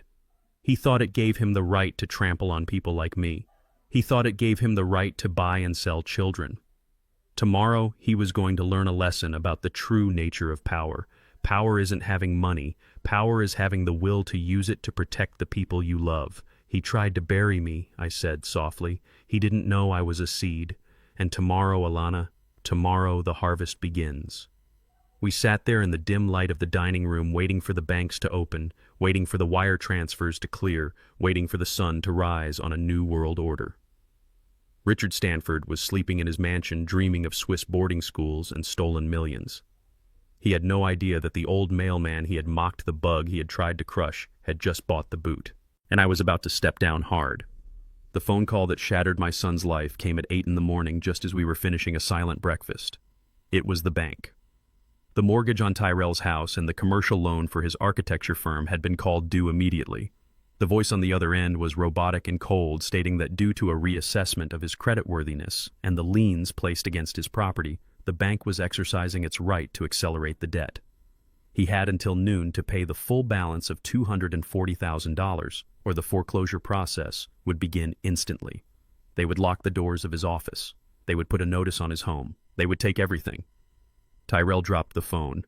His face was the color of ash. He looked at Kimberly, who was sitting at the table wringing her hands, and then he looked at me. "It is over, Dad," he whispered. "They are taking it all." I knew exactly who was behind this. This wasn't a standard bank procedure. This was Richard Stanford pulling strings from the shadows, using his connections to squeeze the last breath of air out of my son's lungs. He wanted Tyrell desperate. He wanted him on his knees. "We are going to the bank," I said, standing up and putting on my faded canvas jacket. "Get your keys, Tyrell." We drove in silence. Tyrell's hands were shaking so hard on the steering wheel I thought he might crash. When we arrived at the First City Bank downtown, The silver Porsche was already there, parked in the loading zone with the hazard lights flashing. Richard Stanford didn't obey parking laws. Those were for little people. Inside the bank, the air conditioning was freezing. Richard and Pamela were sitting in the glass-walled office of the branch manager looking like they owned the building. When we walked in, Richard stood up and opened the door, ushering us in with a shark-like grin. "Right on time," he said, checking his Rolex. "I was just telling Mr. Henderson here how unfortunate this whole situation is. It is a shame to see a young family lose their home because of poor financial management." Mr. Henderson, the branch manager, was a sweaty man in an ill-fitting suit who clearly wanted to be anywhere else. He looked at Tyrell with pity but shrugged. "My hands are tied, Mr. Cross," he said to Tyrell. "The risk assessment came from corporate. We need the full balance. Today." Tyrell sank into a chair, defeated. "I don't have $200,000, he choked out. "You know I don't." Richard stepped forward, placing a hand on Tyrell's shoulder. It was a gesture of dominance, not comfort. "I know you don't, son," Richard said, his voice dripping with false sympathy. "But luckily for you, family sticks together. I am willing to pay off the entire debt. Right now. I have a cashier's check ready." He pulled a check from his inside pocket and waved it in the air. Tyrell looked up, hope warring with terror in his eyes. "You would do that?" "Of course," Richard said. "But there is a condition. A small administrative detail we need to handle first." He reached into his briefcase and pulled out the custody agreement, the same one he had shown Tyrell before, the one that sold Zoe for the price of a mortgage. "Sign this," Richard said, sliding the paper across the mahogany desk. "Grant Pamela and me full permanent custody of Zoe.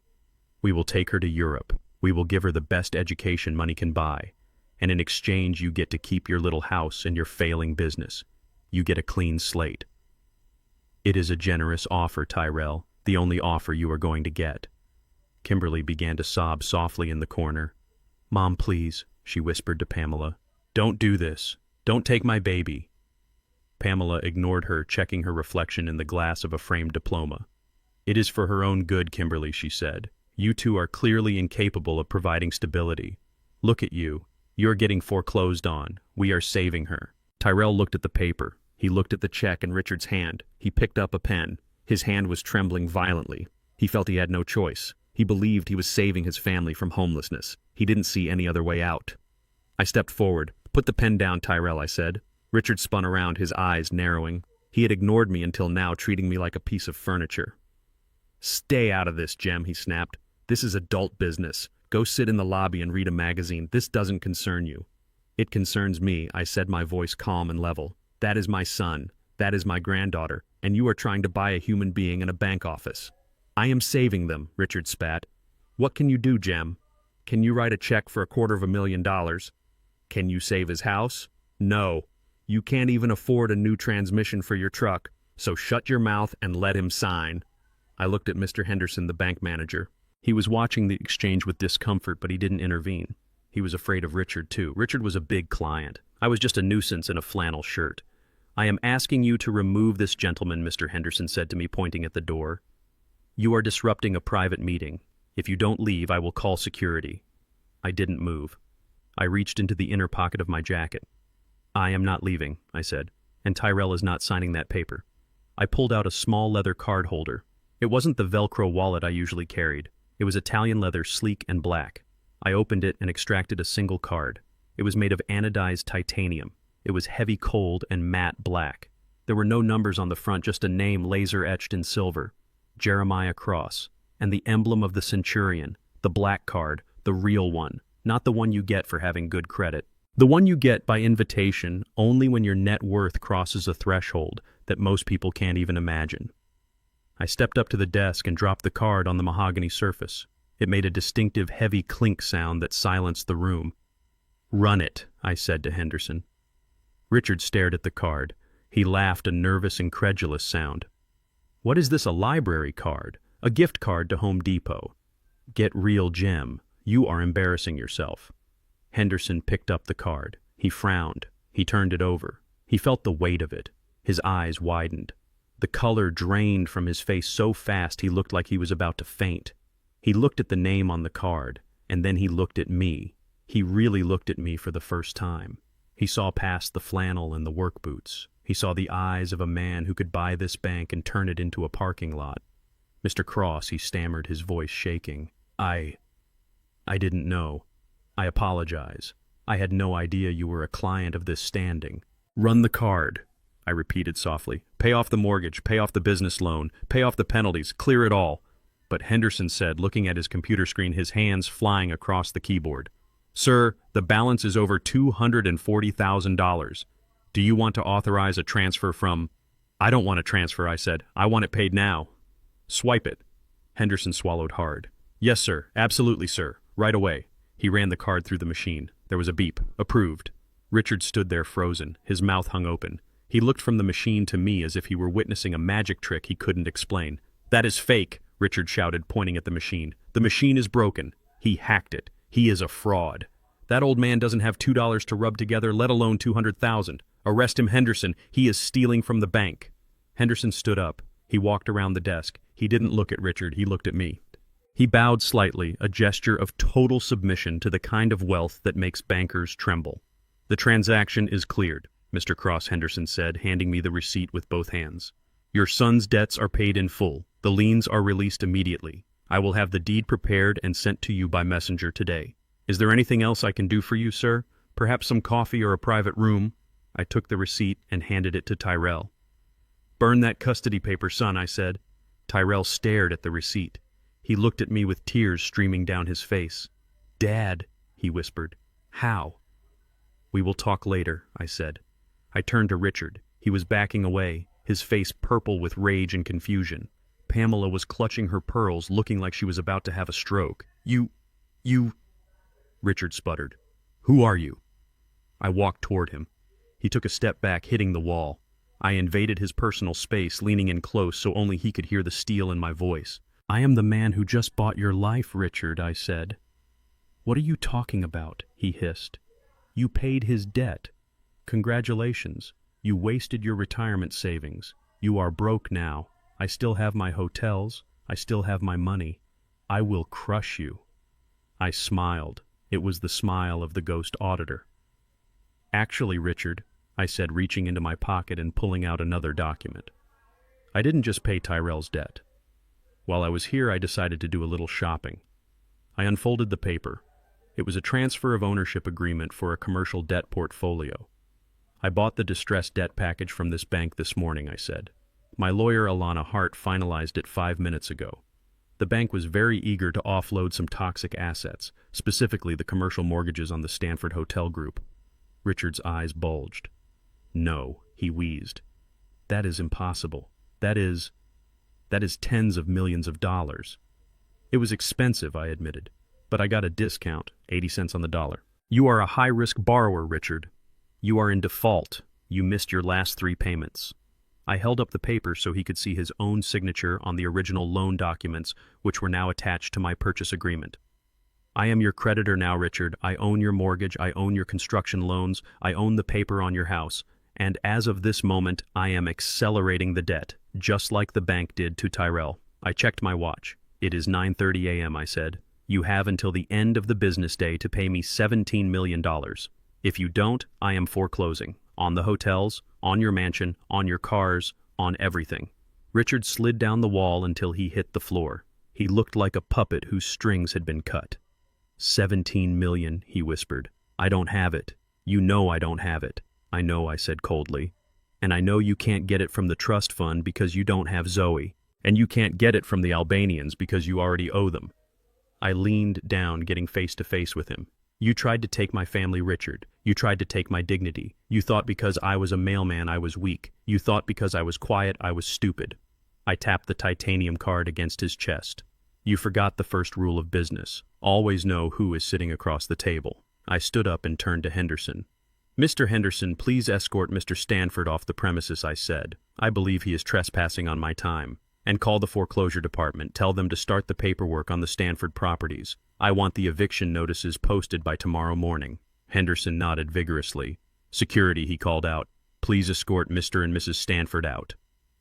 2 burly guards appeared. They grabbed Richard by the arms and hauled him up. He didn't fight. He was in shock. He looked at me with the eyes of a man who had seen a ghost. Pamela started screaming. "This is illegal." "You can't do this. Do you know who we are?" I watched them get dragged out through the glass doors of the bank. The lobby was silent.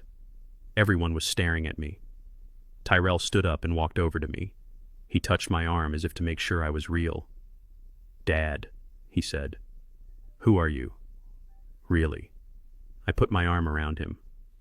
"I am just your dad's son," I said. "Come on, let's go get some breakfast. I am starving, and I think we have a lot to talk about." We walked out of the bank into the bright morning sun. The silver Porsche was being towed away by a truck that had pulled up while we were inside. I guess Richard had missed a payment on that too. I walked toward my rusted Chevy Silverado. It looked beautiful in the sunlight. It was just a truck. But the man driving it was the new owner of the Stanford Empire, and the war was far from over. We returned to Tyrell's house in a convoy of tension. Tyrell drove his sedan, his hands gripping the wheel as if he were steering through a hurricane, while I sat in the passenger seat, calm and collected. Behind us, the Stanfords had been forced to take a taxi since their Porsche had been impounded outside the bank. Richard had demanded to come to the house. He claimed we needed to talk. He claimed there was a misunderstanding, but I knew the truth. He wanted to find a way to spin this. He wanted to regain control of the narrative before the reality of his bankruptcy set in. When we walked into the living room, the air was thick enough to choke on. Kimberly was sitting on the sofa, her eyes red and swollen, clutching a throw pillow like a shield. She looked up when we entered, hoping for good news, but finding only the thunderous expression on her father's face. Richard stormed in, slamming the front door with a violence that shook the picture frames on the walls. He didn't look like the suave tycoon anymore. His tie was crooked, his hair was disheveled, and his face was a mottled map of rage and panic. Pamela trailed behind him, looking small and terrified, her eyes darting around the room as if she expected the furniture to be repossessed at any moment. "You are a criminal!" Richard shouted, pointing a shaking finger at me. "That is the only explanation. There is no way a mail carrier has $20 million in liquid assets. You are a drug dealer, Jem. That is what this is." He turned to Tyrell, his eyes wild. "Do you see what he has done, Tyrell? He has compromised us all. That money is dirty. It is blood money. He has been running narcotics through the postal system for decades. Why do you think he drives that old truck? To blend in. He is a kingpin. And now he has used illegal funds to buy legitimate debt. The FBI will be here in an hour. They will seize everything. You need to distance yourself from him right now." I walked to the kitchen island and poured myself a glass of water. I watched Richard unravel. It was fascinating in a morbid way. His mind could not process that a black man could be wealthy without being a criminal. His prejudice was his blind spot, and right now it was driving him insane. "Dad, stop," Kimberly whispered, her voice trembling. "Just stop. He paid the mortgage. We are safe." "You are not safe," Richard roared, spinning on his daughter. "You are in the middle of a RICO case waiting to happen. Do you think the bank just handed over my loans to him because he asked nicely? He intimidated them. He probably threatened Henderson's family. This man is dangerous, Kimberly. He tried to poison you with that soul food, and now he is buying your debt to enslave you." I leaned against the counter, taking a slow sip of water. "You are projecting, Richard," I said, my voice cutting through his hysteria like a razor. "You think everyone operates like you do. You think wealth only comes from exploitation and crime because that is the only way you know how to make money." "Don't you dare lecture me," Richard spat. "I built an empire. You carried letters. You are a fraud. And I am going to prove it. I am going to call the district attorney. I have friends in high places, Jem. I am going to have you audited, investigated, and thrown in a cell so deep you will never see the sun again." Tyrell stepped between us. His posture was different now. He stood taller. The weight of the debt was gone, and with it the fear. "My father is not a criminal," Richard, Tyrell said, his voice firm. "And you are not calling anyone. You are going to leave my house. Not until I get the truth." Richard screamed. "I want to know where the money came from. Admit it, Jem. Admit you are a thug. Admit you planted those drugs in the bear to throw us off the scent of your own operation." I set the glass down on the coaster. The drugs in the bear. He just couldn't let it go. He was so convinced of his own brilliance that he couldn't see the trap closing around his neck. "You want the truth, Richard?" I asked, walking slowly into the living room. "You want to know who the real criminal is in this room?" "I am looking at him," Richard sneered. I picked up the remote control for the large flat-screen television mounted above the fireplace. I had synced my phone to Tyrell's network the moment we walked in. Technology is a wonderful thing when you know how to use it. I think we should watch a movie, I said. I pressed a button. The screen flickered to life. It wasn't a movie, it was security footage. High definition, crisp and clear. The timestamp was from the day of the party. The camera angle was from inside the garage looking down at the workbench. It showed Richard Stanford in his expensive suit looking over his shoulder nervously. He was holding a large golden teddy bear. He pulled a brick of white powder from his jacket pocket. He shoved it into the bear. He pulled out a black box, a tracker, and shoved that in too. Then he took a needle and thread from a small sewing kit he had brought with him and hastily stitched the bear back up. The room went silent. The only sound was the hum of the refrigerator and the heavy breathing of Richard Stanford. "What is this?" Kimberly whispered, standing up slowly. Her eyes were glued to the screen. "It is a deepfake," Richard shouted, his face turning the color of ash. He manipulated the video. "That is AI. I never did that. I didn't pause the video. I let it play. I switched the feed. The screen changed. Now it was the interior of my house, my kitchen. The timestamp was from the morning of the gaslighting incident. The camera showed Richard entering my back door, using the unauthorized key. It showed him walking to my medication bottles. It showed him dumping my pills down the sink. It showed him walking to the stove. His hand reached out. He turned the gas knob. He didn't light it. He just turned it. He stood there for a second listening to the hiss of the gas, ensuring it was leaking. Then he turned and walked out. I paused the video on the frame where Richard's hand was on the gas knob. I turned to look at him. "Attempted murder, Richard," I said softly. "That is what that is. You broke into my home. You tampered with my life-saving medication. And you turned on the gas hoping I would come home tired and confused and never wake up. You tried to kill me. And you tried to frame me for drug trafficking to steal my granddaughter." Kimberly made a sound that was half sob and half scream. She looked at her father with a horror so profound it seemed to physically age her. "Dad," she choked out. "Tell me that isn't real. Tell me you didn't try to kill Jem." "It is a lie," Richard babbled, backing away from the TV as if it were radioactive. He doctored the footage. "He is a hacker. He is trying to frame me. Pamela, tell them. Tell them I was with you." Pamela was sitting on the armchair, her face buried in her hands. She didn't look up. She didn't speak. She knew. She had always known what he was capable of.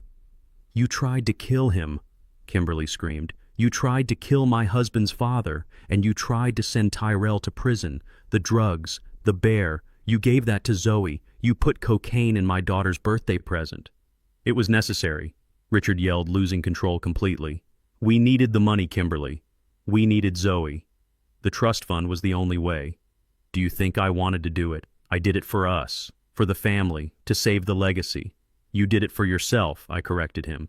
"You did it because you are a failure who spent money you didn't have and got in bed with mobsters. You were willing to sacrifice your daughter, your granddaughter, and my son to save your own skin." Kimberly looked at her mother. "Mom, did you know?" Pamela looked up. Her mascara was running down her cheeks in black streaks. "We were going to lose the house, Kimmy," she wailed. "We were going to be poor. You don't understand what it is like to lose everything."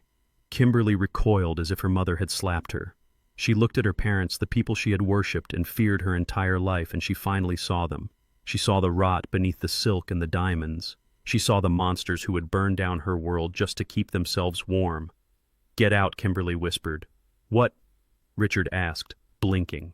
"Get out!" Kimberly screamed, her voice breaking into a shriek of pure anguish. "Get out of my house! Get out of my life! I never want to see you again! You are not my parents! You are sick! You are evil!" "But Kimmy, sweetheart," Richard pleaded, stepping toward her. "We can fix this. I can explain." "Don't touch me!" she yelled, backing away until she hit Tyrell's chest. Tyrell wrapped his arms around her, holding her up as her legs gave out. He pointed at the door. "You heard her?" Tyrell said, his voice cold steel. "Leave, before I call the police and show them this video myself." Richard looked around the room. He looked at the TV where his crime was frozen in pixels. He looked at me, the mailman who now owned his life. He looked at his daughter who was looking at him with hatred. "You are making a mistake," Richard hissed, trying to salvage some scrap of dignity. "You need me. Without me, you are nothing. I walked over to the door and opened it. The only mistake was thinking you could win, I said. Goodbye, Richard. I will see you at the eviction hearing. Richard straightened his jacket. He tried to summon the arrogant tycoon one last time, but the illusion was shattered. He looked small. He looked old. He walked out the door, his head down. Pamela followed him, sobbing quietly into her hands. I closed the door and locked it. The silence that followed was heavy, filled with the sound of Kimberly's weeping. Tyrell held her, rocking her back and forth. I stood by the TV and turned it off. The screen went black, erasing the image of Richard's crime, but the truth remained. The Stanford family was broken. The facade was gone. And for the first time, Kimberly was free. The silence in the living room was shattered not by a scream, but by the click of Pamela's heels as she refused to follow her husband out the door. Richard was defeated, a broken man walking to his execution. But Pamela was different. She was a survivor, a parasite who knew that if she lost her host, she would die. She turned back to Kimberly, her face shifting instantly from terror to a mask of maternal concern that made my stomach turn. She rushed toward her daughter, ignoring Tyrell, ignoring me, ignoring the evidence of attempted murder still frozen on the television screen. She grabbed Kimberly's hands, her grip tight and desperate, her manicured nails digging into my daughter-in-law's skin. Kimberly, baby, look at me, Pamela pleaded, her voice trembling with a practiced vibrato. You cannot let him leave like that. He is your father. He built this life for you. He made a mistake, yes, but he did it out of love. He did it because he was terrified you were going to end up destitute, living in a shack like this man. She gestured at me with a flick of her head, her eyes filled with venom. You have a choice to make right now, Kimberly. It is the most important choice of your life. You can choose your blood, your history, the people who raised you in silk and safety. Or you can choose them. She pointed at Tyrell and me. You can choose this failure of a husband who couldn't even keep his business afloat without your father's charity. You can choose this criminal father of his who clearly has been lying to everyone for decades. Do you really think a mailman gets millions legally? He is going to drag you down, Kimberly. He is going to drag you into a world of police raids and violence. Look at what happened tonight. Do you want Zoe growing up in a house that gets raided at 2 a.m? Pamela squeezed Kimberly's hands harder, shaking her slightly. Come with us, Kimberly. Pack a bag. Bring Zoe. We will go to the Hamptons. We will figure this out. We will hire the best lawyers. We will fix this mess. But you have to choose now. It is us or them. If you stay here, if you side with these people, you are dead to us. We will write you out of the will. You will never see a dime of the Stanford money. You will be alone, rotting in this middle-class nightmare. Choose Kimberly. Choose your mother. I watched Kimberly. I saw the tremor in her shoulders. I saw the years of conditioning weighing down on her. Pamela wasn't just her mother, she was her programmer. She had installed the buttons she was now frantically pushing. Fear, guilt, obligation, the terrifying prospect of poverty. For a second, I thought she might break. I thought the gravity of her upbringing would be too strong to escape. Tyrell stepped forward, ready to defend her, but I held out a hand to stop him. This wasn't his fight. This was an exorcism, and Kimberly had to perform it herself. Kimberly looked at her mother. She looked at the woman who had criticized her weight since she was 12. The woman who had told her on her wedding day that she could have done better. The woman who had treated her panic attacks as inconveniences to her social calendar. Then she looked at me. And I saw the memories flash behind her eyes. I saw her remembering the day Zoe was born. Richard and Pamela had been in Italy on vacation. They sent a fruit basket. I was in the waiting room for 18 hours. I held Kimberly's hand when Tyrell passed out from exhaustion. I brought her ice chips. I told her she was a warrior. She remembered the nights Tyrell worked late trying to save his firm. Pamela would call and ask why her husband was neglecting her, why he wasn't taking her to galas. I would come over, quietly entering through the back door. I would have a Tupperware container of stew. I would feed Zoe. I would help with homework. I would do the dishes and leave before anyone felt obligated to entertain me.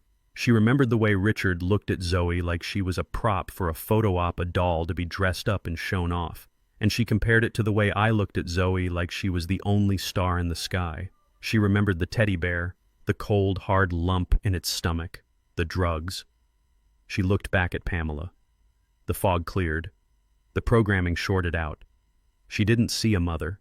She saw a stranger in expensive clothes who had tried to frame her husband and murder her father-in-law just to balance a checkbook. Kimberly pulled her hands away. It was a violent motion, a physical tearing of the bond. "You talk about safety," Kimberly said, her voice starting as a whisper but rising with every word. "You talk about protecting me. You tried to send my husband to prison. Mom, you put cocaine in my daughter's birthday present." "That was," Richard Pamela hissed, desperate. "I didn't know the details, I just wanted to help." "You knew," Kimberly screamed. "You always know. You are his partner. You are his shadow. You stood there and watched him destroy Tyrell's career. You watched him gaslight an old man. You watched him try to kill Jem. And you did nothing. You helped him because you were afraid of losing your house. You were afraid of being poor." She took a step toward her mother, forcing Pamela to retreat toward the door. "You ask me to choose." Kimberly continued, tears streaming down her face, but her eyes burning with a fire I had never seen. "You want me to choose between the people who tried to destroy my family and the people who saved it. You want me to choose between money and love." She pointed at me. "This man," she said, her voice shaking with emotion, "this man you call a failure lived on a pension for years so he wouldn't be a burden to us. He drove a rusted truck. He wore old clothes. And the moment we were in trouble, the moment you tried to crush us, he didn't run. He didn't ask for anything. He paid the debt. He saved our home. He saved Tyrell. He is more of a father to me in one day than Richard has been in 30 years. Pamela looked shocked. Her mouth opened and closed like a fish. "But Kimberly, he is one of them. He is not our kind. Our kind." Kimberly laughed a bitter, broken sound. "What is our kind, mother? Criminals, liars, murderers. If that is our kind, I don't want to be it. I would rather live in a shack with Jem than in a palace with you. I would rather be poor and decent than rich and rotten." Kimberly took a deep breath. She stood tall. She looked like a queen reclaiming her throne. "I choose them," she said. "I choose my husband.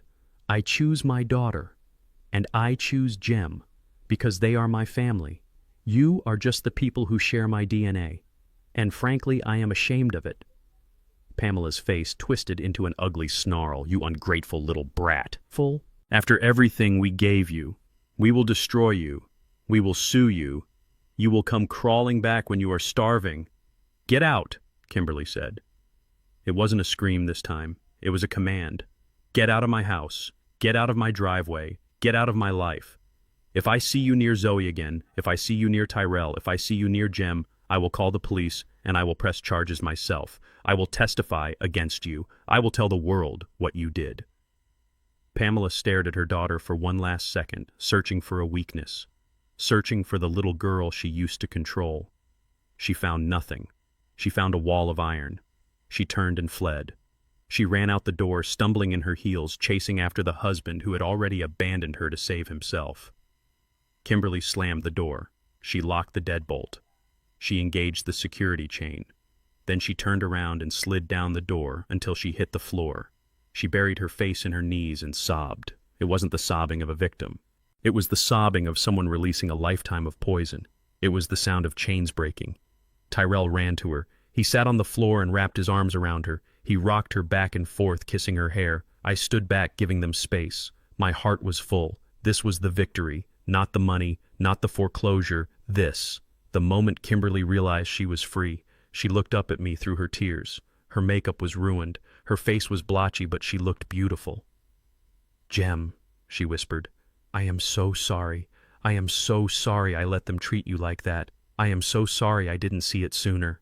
I walked over and knelt beside them. I took her hand. It was cold, but her grip was strong. "You saw it when it mattered, Kimberly," I said softly. "You protected this house. You protected your family. That is all that matters." She squeezed my hand. "Thank you," she said. "Thank you for saving us." "I didn't save you," I said, smiling. "I just bought the mortgage. You saved yourself." We sat there on the floor of the hallway for a long time. The house was quiet. The toxic presence of the Stanfords was gone, expelled by the sheer force of Kimberly's will. Outside, the sun was beginning to set, casting a warm golden light through the windows. It was a new day, a new chapter. But I knew it wasn't over. Richard and Pamela were gone, but they weren't finished. People like them don't just disappear. They regroup, they find lawyers, they find loopholes. And I still had one more card to play. The final nail in the coffin. I stood up, my knees cracking. Rest, I told them. Take the night. Be together. Hold Zoe tight. Where are you going? Tyrell asked, wiping his eyes. I have an appointment, I said, checking my watch. Alana is waiting for me. We have some paperwork to file with the FBI. Kimberly looked at me, her eyes wide. The FBI? I nodded. Richard didn't just try to kill me, Kimberly, I said. He defrauded a trust fund. He laundered money. And he crossed state lines to do it. This isn't a family dispute anymore. It is a federal case, and I am the star witness. I walked to the door. I paused and looked back at them. They looked battered, but they looked together. Lock the door behind me, I said, and don't open it for anyone but me. I walked out into the cool evening air. My truck was waiting. I climbed in and started the engine. It roared to life, a comforting, familiar sound. I pulled out of the driveway, leaving the Stanfords' defeat in my rearview mirror. I had one stop left. I needed to see Alana, and then I needed to see a man about a pair of handcuffs. Richard Stanford wanted a legacy. I was going to give him one, a federal inmate number. I drove to the federal building downtown where Alana was waiting in the lobby with a team of agents who looked like they were carved out of granite. We spent an hour finalizing the affidavits and handing over the physical evidence, including the teddy bear, the recordings, and the forensic accounting report Alana had compiled. The lead agent, a man named Special Agent Miller, looked at the file and then at me with a mixture of respect and disbelief. He told me they had been trying to build a case against the Albanian money laundering ring for 2 years, but they lacked the inside man. Richard Stanford was that man. The warrant was issued immediately. We knew exactly where Richard would be. He wasn't the type to run. He was the type to double down. He would be trying to bully his way back into control. I drove back to Tyrell's house with Alana following in her car and 2 unmarked vans trailing behind us. When I pulled up to the curb, I saw that I was right. Richard had returned. He was standing on the front lawn screaming at the closed front door.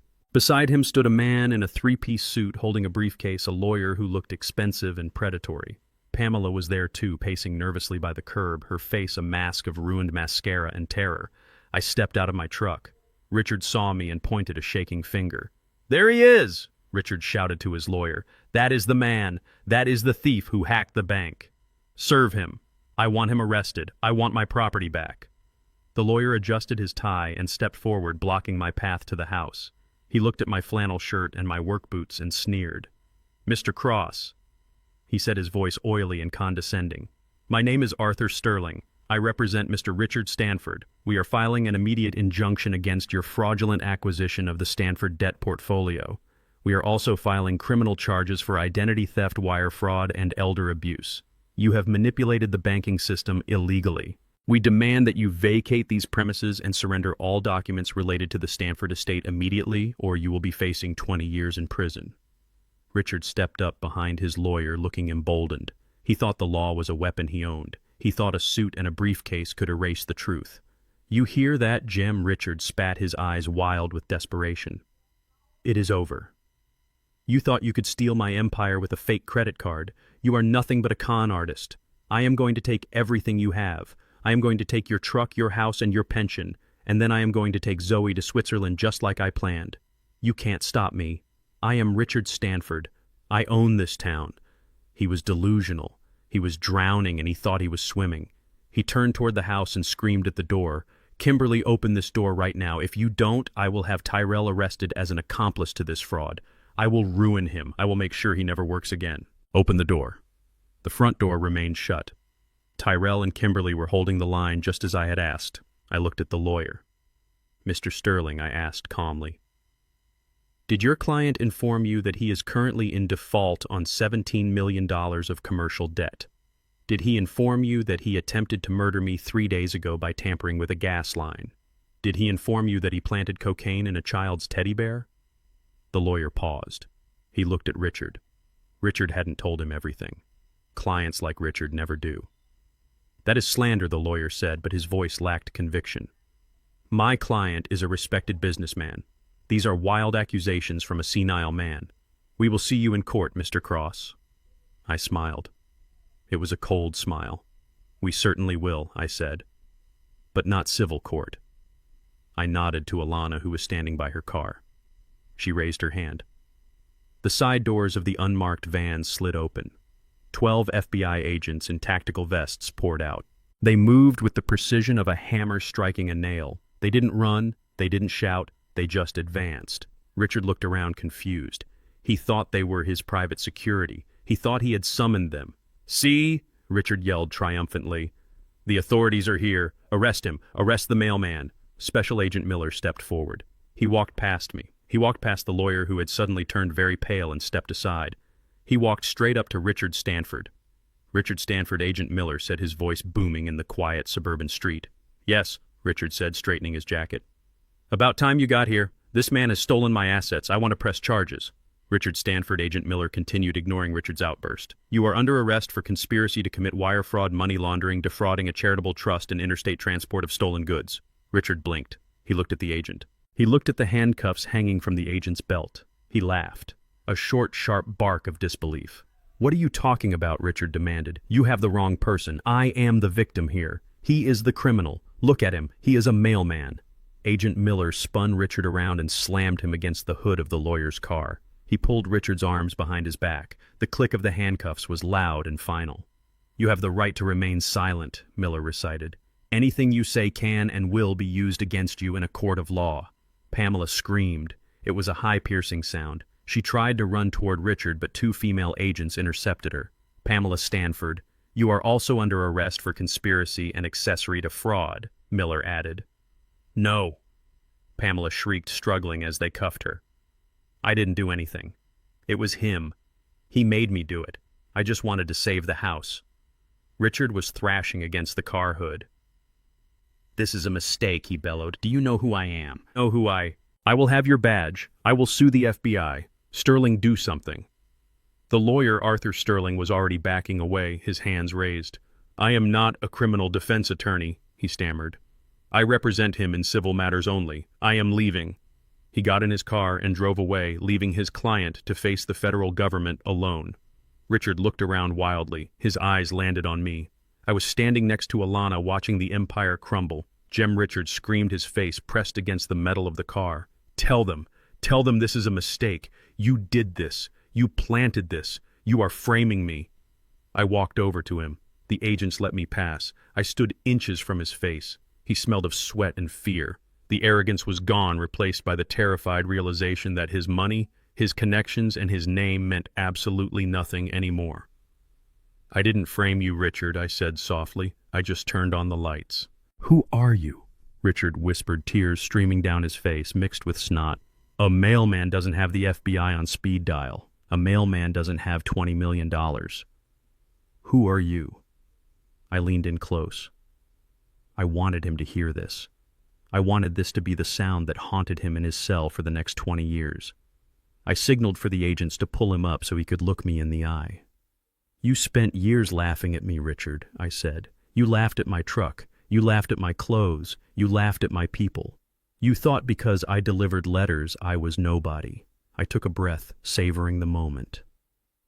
"I am not a mailman, Richard. I am the man the mailman works for. I spent 40 years hunting men like you, men who think they are smarter than the system, men who think they can steal from widows and orphans and hide it in shell companies." I pulled my old postal ID from my wallet. I flipped it over. On the back, underneath a piece of tape I peeled away, was a different badge. A badge that hadn't seen the light of day in a decade. It was a gold shield. "Department of the Treasury, Special Investigations. I am the ghost auditor," I whispered. Richard's eyes rolled back in his head. His knees buckled. He knew the name. Everyone in the world of high finance and black market money knew the name. The ghost auditor was a legend, a boogeyman who had dismantled cartels and corrupt banks in the 90s before vanishing.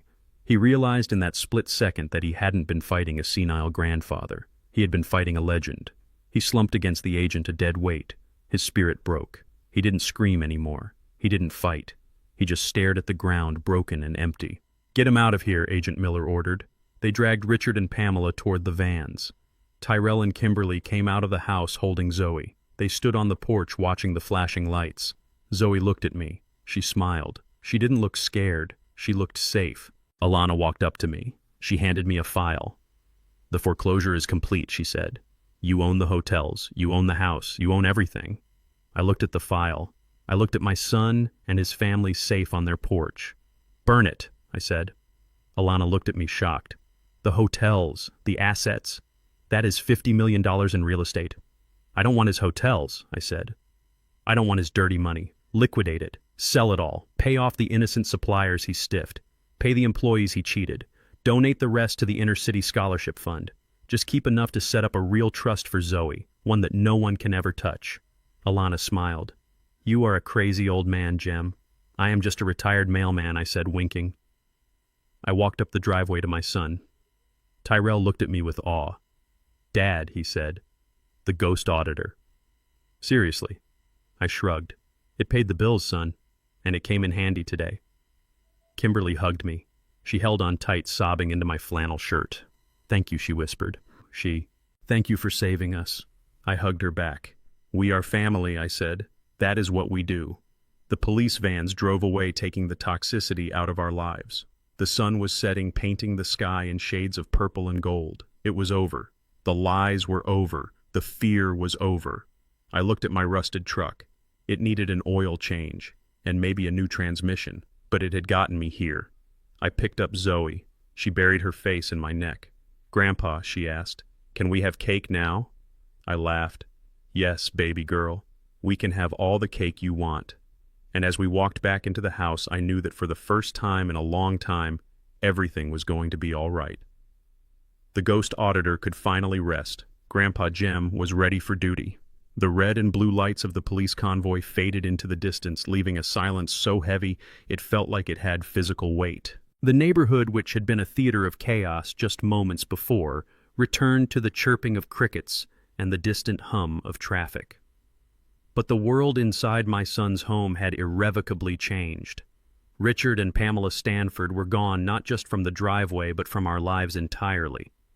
Their departure was not merely an arrest, it was an erasure. Within hours, the local news would break the story. The Stanford Hotel Group was being seized by federal authorities. The assets were frozen.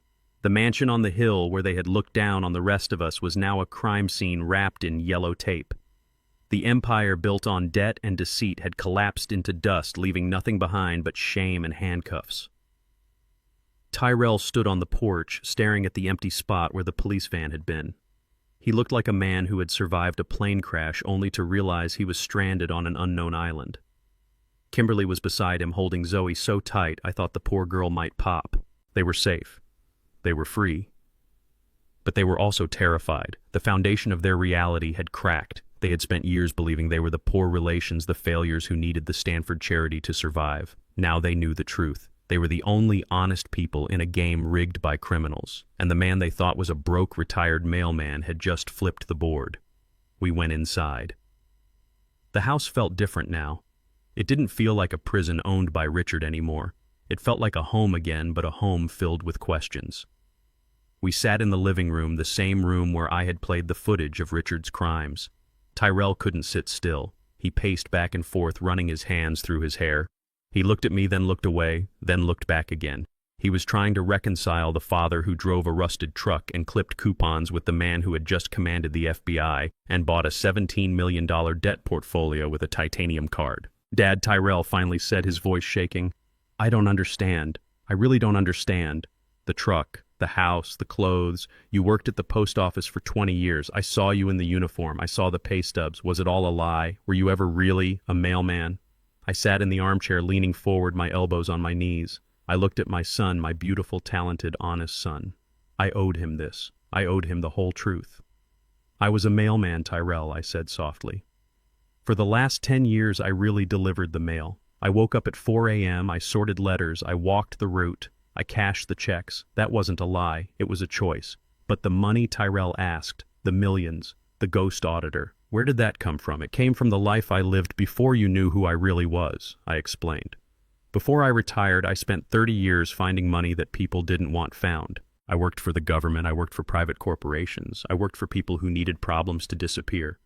I was paid very well to be invisible. I invested that money quietly. I bought land when it was cheap. I bought stocks when everyone else was selling. I let the interest compound while I lived below my means. Kimberly spoke up, her voice timid. But why hide it, Jem? Why live in that drafty house? Why drive that truck? We thought you were struggling. We worried about you. We felt guilty every time we bought something nice because we knew you didn't have much. I looked at Kimberly. I saw the guilt in her eyes and it pained me. I didn't do it to hurt you, I said. I did it to protect you. Protect us from what Tyrell asked. From money. Yes, I said firmly. From money. And from the people money attracts. Look at Richard. Look at what money did to him. Look at what the pursuit of status turned him into. He became a monster who would sell his own granddaughter to keep up appearances. I stood up and walked over to the window, looking out at the dark street. When you were born, Tyrell, I had already made my first million. I could have bought a mansion. I could have sent you to private schools with kids like Richard Stanford. I could have given you a sports car when you turned 16. But I saw what happened to the children of my clients. I saw them grow up entitled, soft, and useless. They didn't know the value of work. They didn't know how to build anything because they were too busy spending what their fathers had earned. I turned back to him. I wanted you to be different. I wanted you to be a man who stood on his own 2 feet. I wanted you to become an architect because you loved building, not because you needed a tax shelter. I wanted you to find a wife who loved you for your heart, not your inheritance. And you did. You built a life, Tyrell. You struggled, yes. You fell down. But you got back up. You are strong. If I had paved the road for you, you would never have learned how to walk over the rough patches. Tyrell sank onto the sofa. He put his head in his hands. But you let us suffer, Dad, he whispered. These last 2 years. The debt, the fear, the humiliation. You watched Richard treat me like dirt. You watched us almost lose everything. You could have stopped it with a check. Why did you wait so long? This was the hardest part, the part that kept me up at night. Because you had to see it. I said, my voice thick with emotion. You had to see Richard for who he really was. If I had bailed you out the first time you asked, Richard would still be in your life. He would still be whispering in your ear, making you feel small, controlling you. You would have taken my money and given it to him to pay off debts he created. You would have stayed in his trap. I walked over and sat next to him. I couldn't just save your finances, Tyrell. I had to save your soul. I had to wait until you were ready to walk away from him. Tonight, when Kimberly told them to get out when you stood up to him, that was the moment. That was when you became free. My money couldn't buy that freedom. Only your courage could. Tyrell looked at me. There were tears in his eyes, but there was understanding too. He realized that the check I wrote at the bank wasn't a gift. It was a reinforcement. It was the cavalry arriving only after the soldiers had held the line. So what happens now? Kimberly asked. Richard's assets are seized. We don't have his support anymore, not that we want it, but the firm, the contracts. I reached into my back pocket. I didn't have the titanium card this time. I had a folded piece of paper. It was a deed. The Stanford assets are toxic, I said. I ordered Alana to liquidate them. We are selling the hotels, the mansion, the cars, everything. The proceeds will go to pay off the innocent people Richard cheated. The suppliers, the contractors, the staff. Whatever is left, if anything, will go into a blind trust for Zoe. We are washing our hands of his dirty money. I handed the paper to Tyrell. But this is clean. Tyrell unfolded the paper. His eyes scanned the legal description. His mouth fell open. Dad, this is the city center building, the one downtown. It is, I said. I bought it this afternoon through a holding company while Alana was dealing with the FBI. It is a good building, solid bones. It has 4 floors of office space. Tyrell looked up at me bewildered. Why did you buy an office building? Because your landlord called me, I said. Richard didn't just call the loan on your house. He canceled your office lease. You were going to be evicted on Monday. I pointed at the deed. You are the new owner, Tyrell. Not the tenant. The owner. The top floor is for your firm. You have the best view in the city now. No rent, no Richard breathing down your neck. The other 3 floors have paying tenants. The income from those leases will cover the building's maintenance and give you enough operating capital to rebuild your business the right way. Tyrell's hands shook as he held the paper. You are giving me a building. No, I said sternly. I am not giving you anything. I am investing in you. I am the silent partner. The building is in your name, but if you run it into the ground, if you get lazy, if you start acting like Richard Stanford, I will take it back. Do you understand me?" Tyrell nodded. He understood. This wasn't a handout. It was a tool. "Money is a tool, son," I said, leaning back. "It is a hammer. You can use it to build a house, or you can use it to break someone's skull. Richard used it to break people. You are going to use it to build. You are an architect. Go build something beautiful. And hire back the staff you had to lay off. They have families too." Kimberly was crying again, but this time they were happy tears. She leaned over and kissed my cheek. "Thank you, Jem. Thank you for everything." I patted her hand. "You are safe now, Kimberly. No one is going to take Zoe. No one is going to hurt you." And Dad Tyrell asked, a small smile forming on his face. "What about you? Are you going to move into the penthouse? Are you going to buy a new truck?" I laughed. It was a deep, hearty sound that felt good in my chest. "Me? No. I like my house. It keeps me humble. And the truck runs fine, mostly. Besides, I have work to do." "Work?" Tyrell asked. "You are retired. You are the ghost auditor."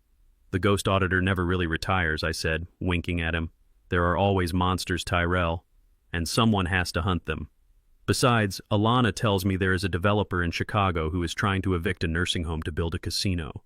I think I might need to take a little trip." Tyrell looked at me with a mixture of admiration and disbelief. "You are not going to stop, are you?" "Why should I?" I asked, standing up. "I have a lot of money, son. It would be a shame to let it sit in a bank when I could use it to ruin the day of some very bad people." I walked toward the door. I was tired. It had been a long day, but it was a good day. I had my family back. My son was standing tall, my granddaughter was safe, and the bad guys were in handcuffs. I opened the door and looked back at them. "I will see you on Sunday for dinner," I said, and Tyrell. "Yeah, Dad. You are cooking. No more oxtails for a while. I think I'm in the mood for something expensive, maybe a steak. You can afford it now." Tyrell laughed. "You got it, Dad. The best steak in town." I walked out into the night. The stars were shining brighter than usual. I climbed into my Silverado and turned the key.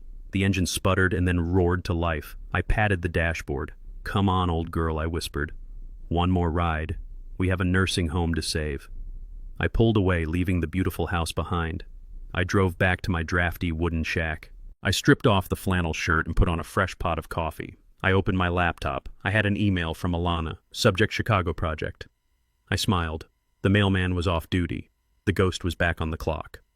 1 year. 365 days since the flashing lights of the FBI vans painted my son's driveway red and blue.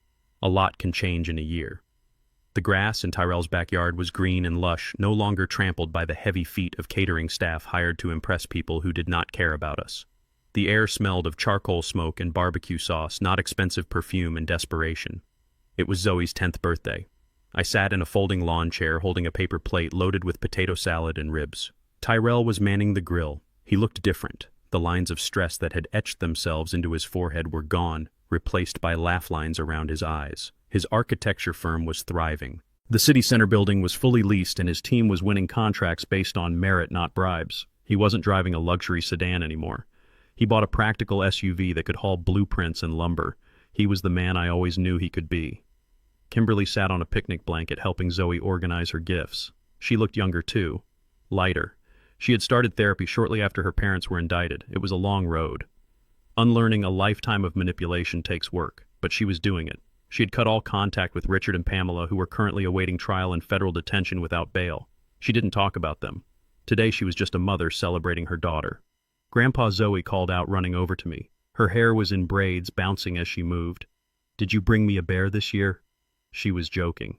It was a dark joke, but it was ours. It meant she was healing. It meant the trauma hadn't broken her spirit. "No bears, baby girl," I said, setting my plate down. "No bears ever again. I brought you something boring." "But boring is good. Boring means safe." I reached into my shirt pocket and pulled out a small blue booklet. It was a passbook savings account. I handed it to her. "What is it?" she asked, flipping through the pages. There were rows of numbers. "That is freedom, Zoe," I told her. "That is a college fund. It is a trust I set up for you.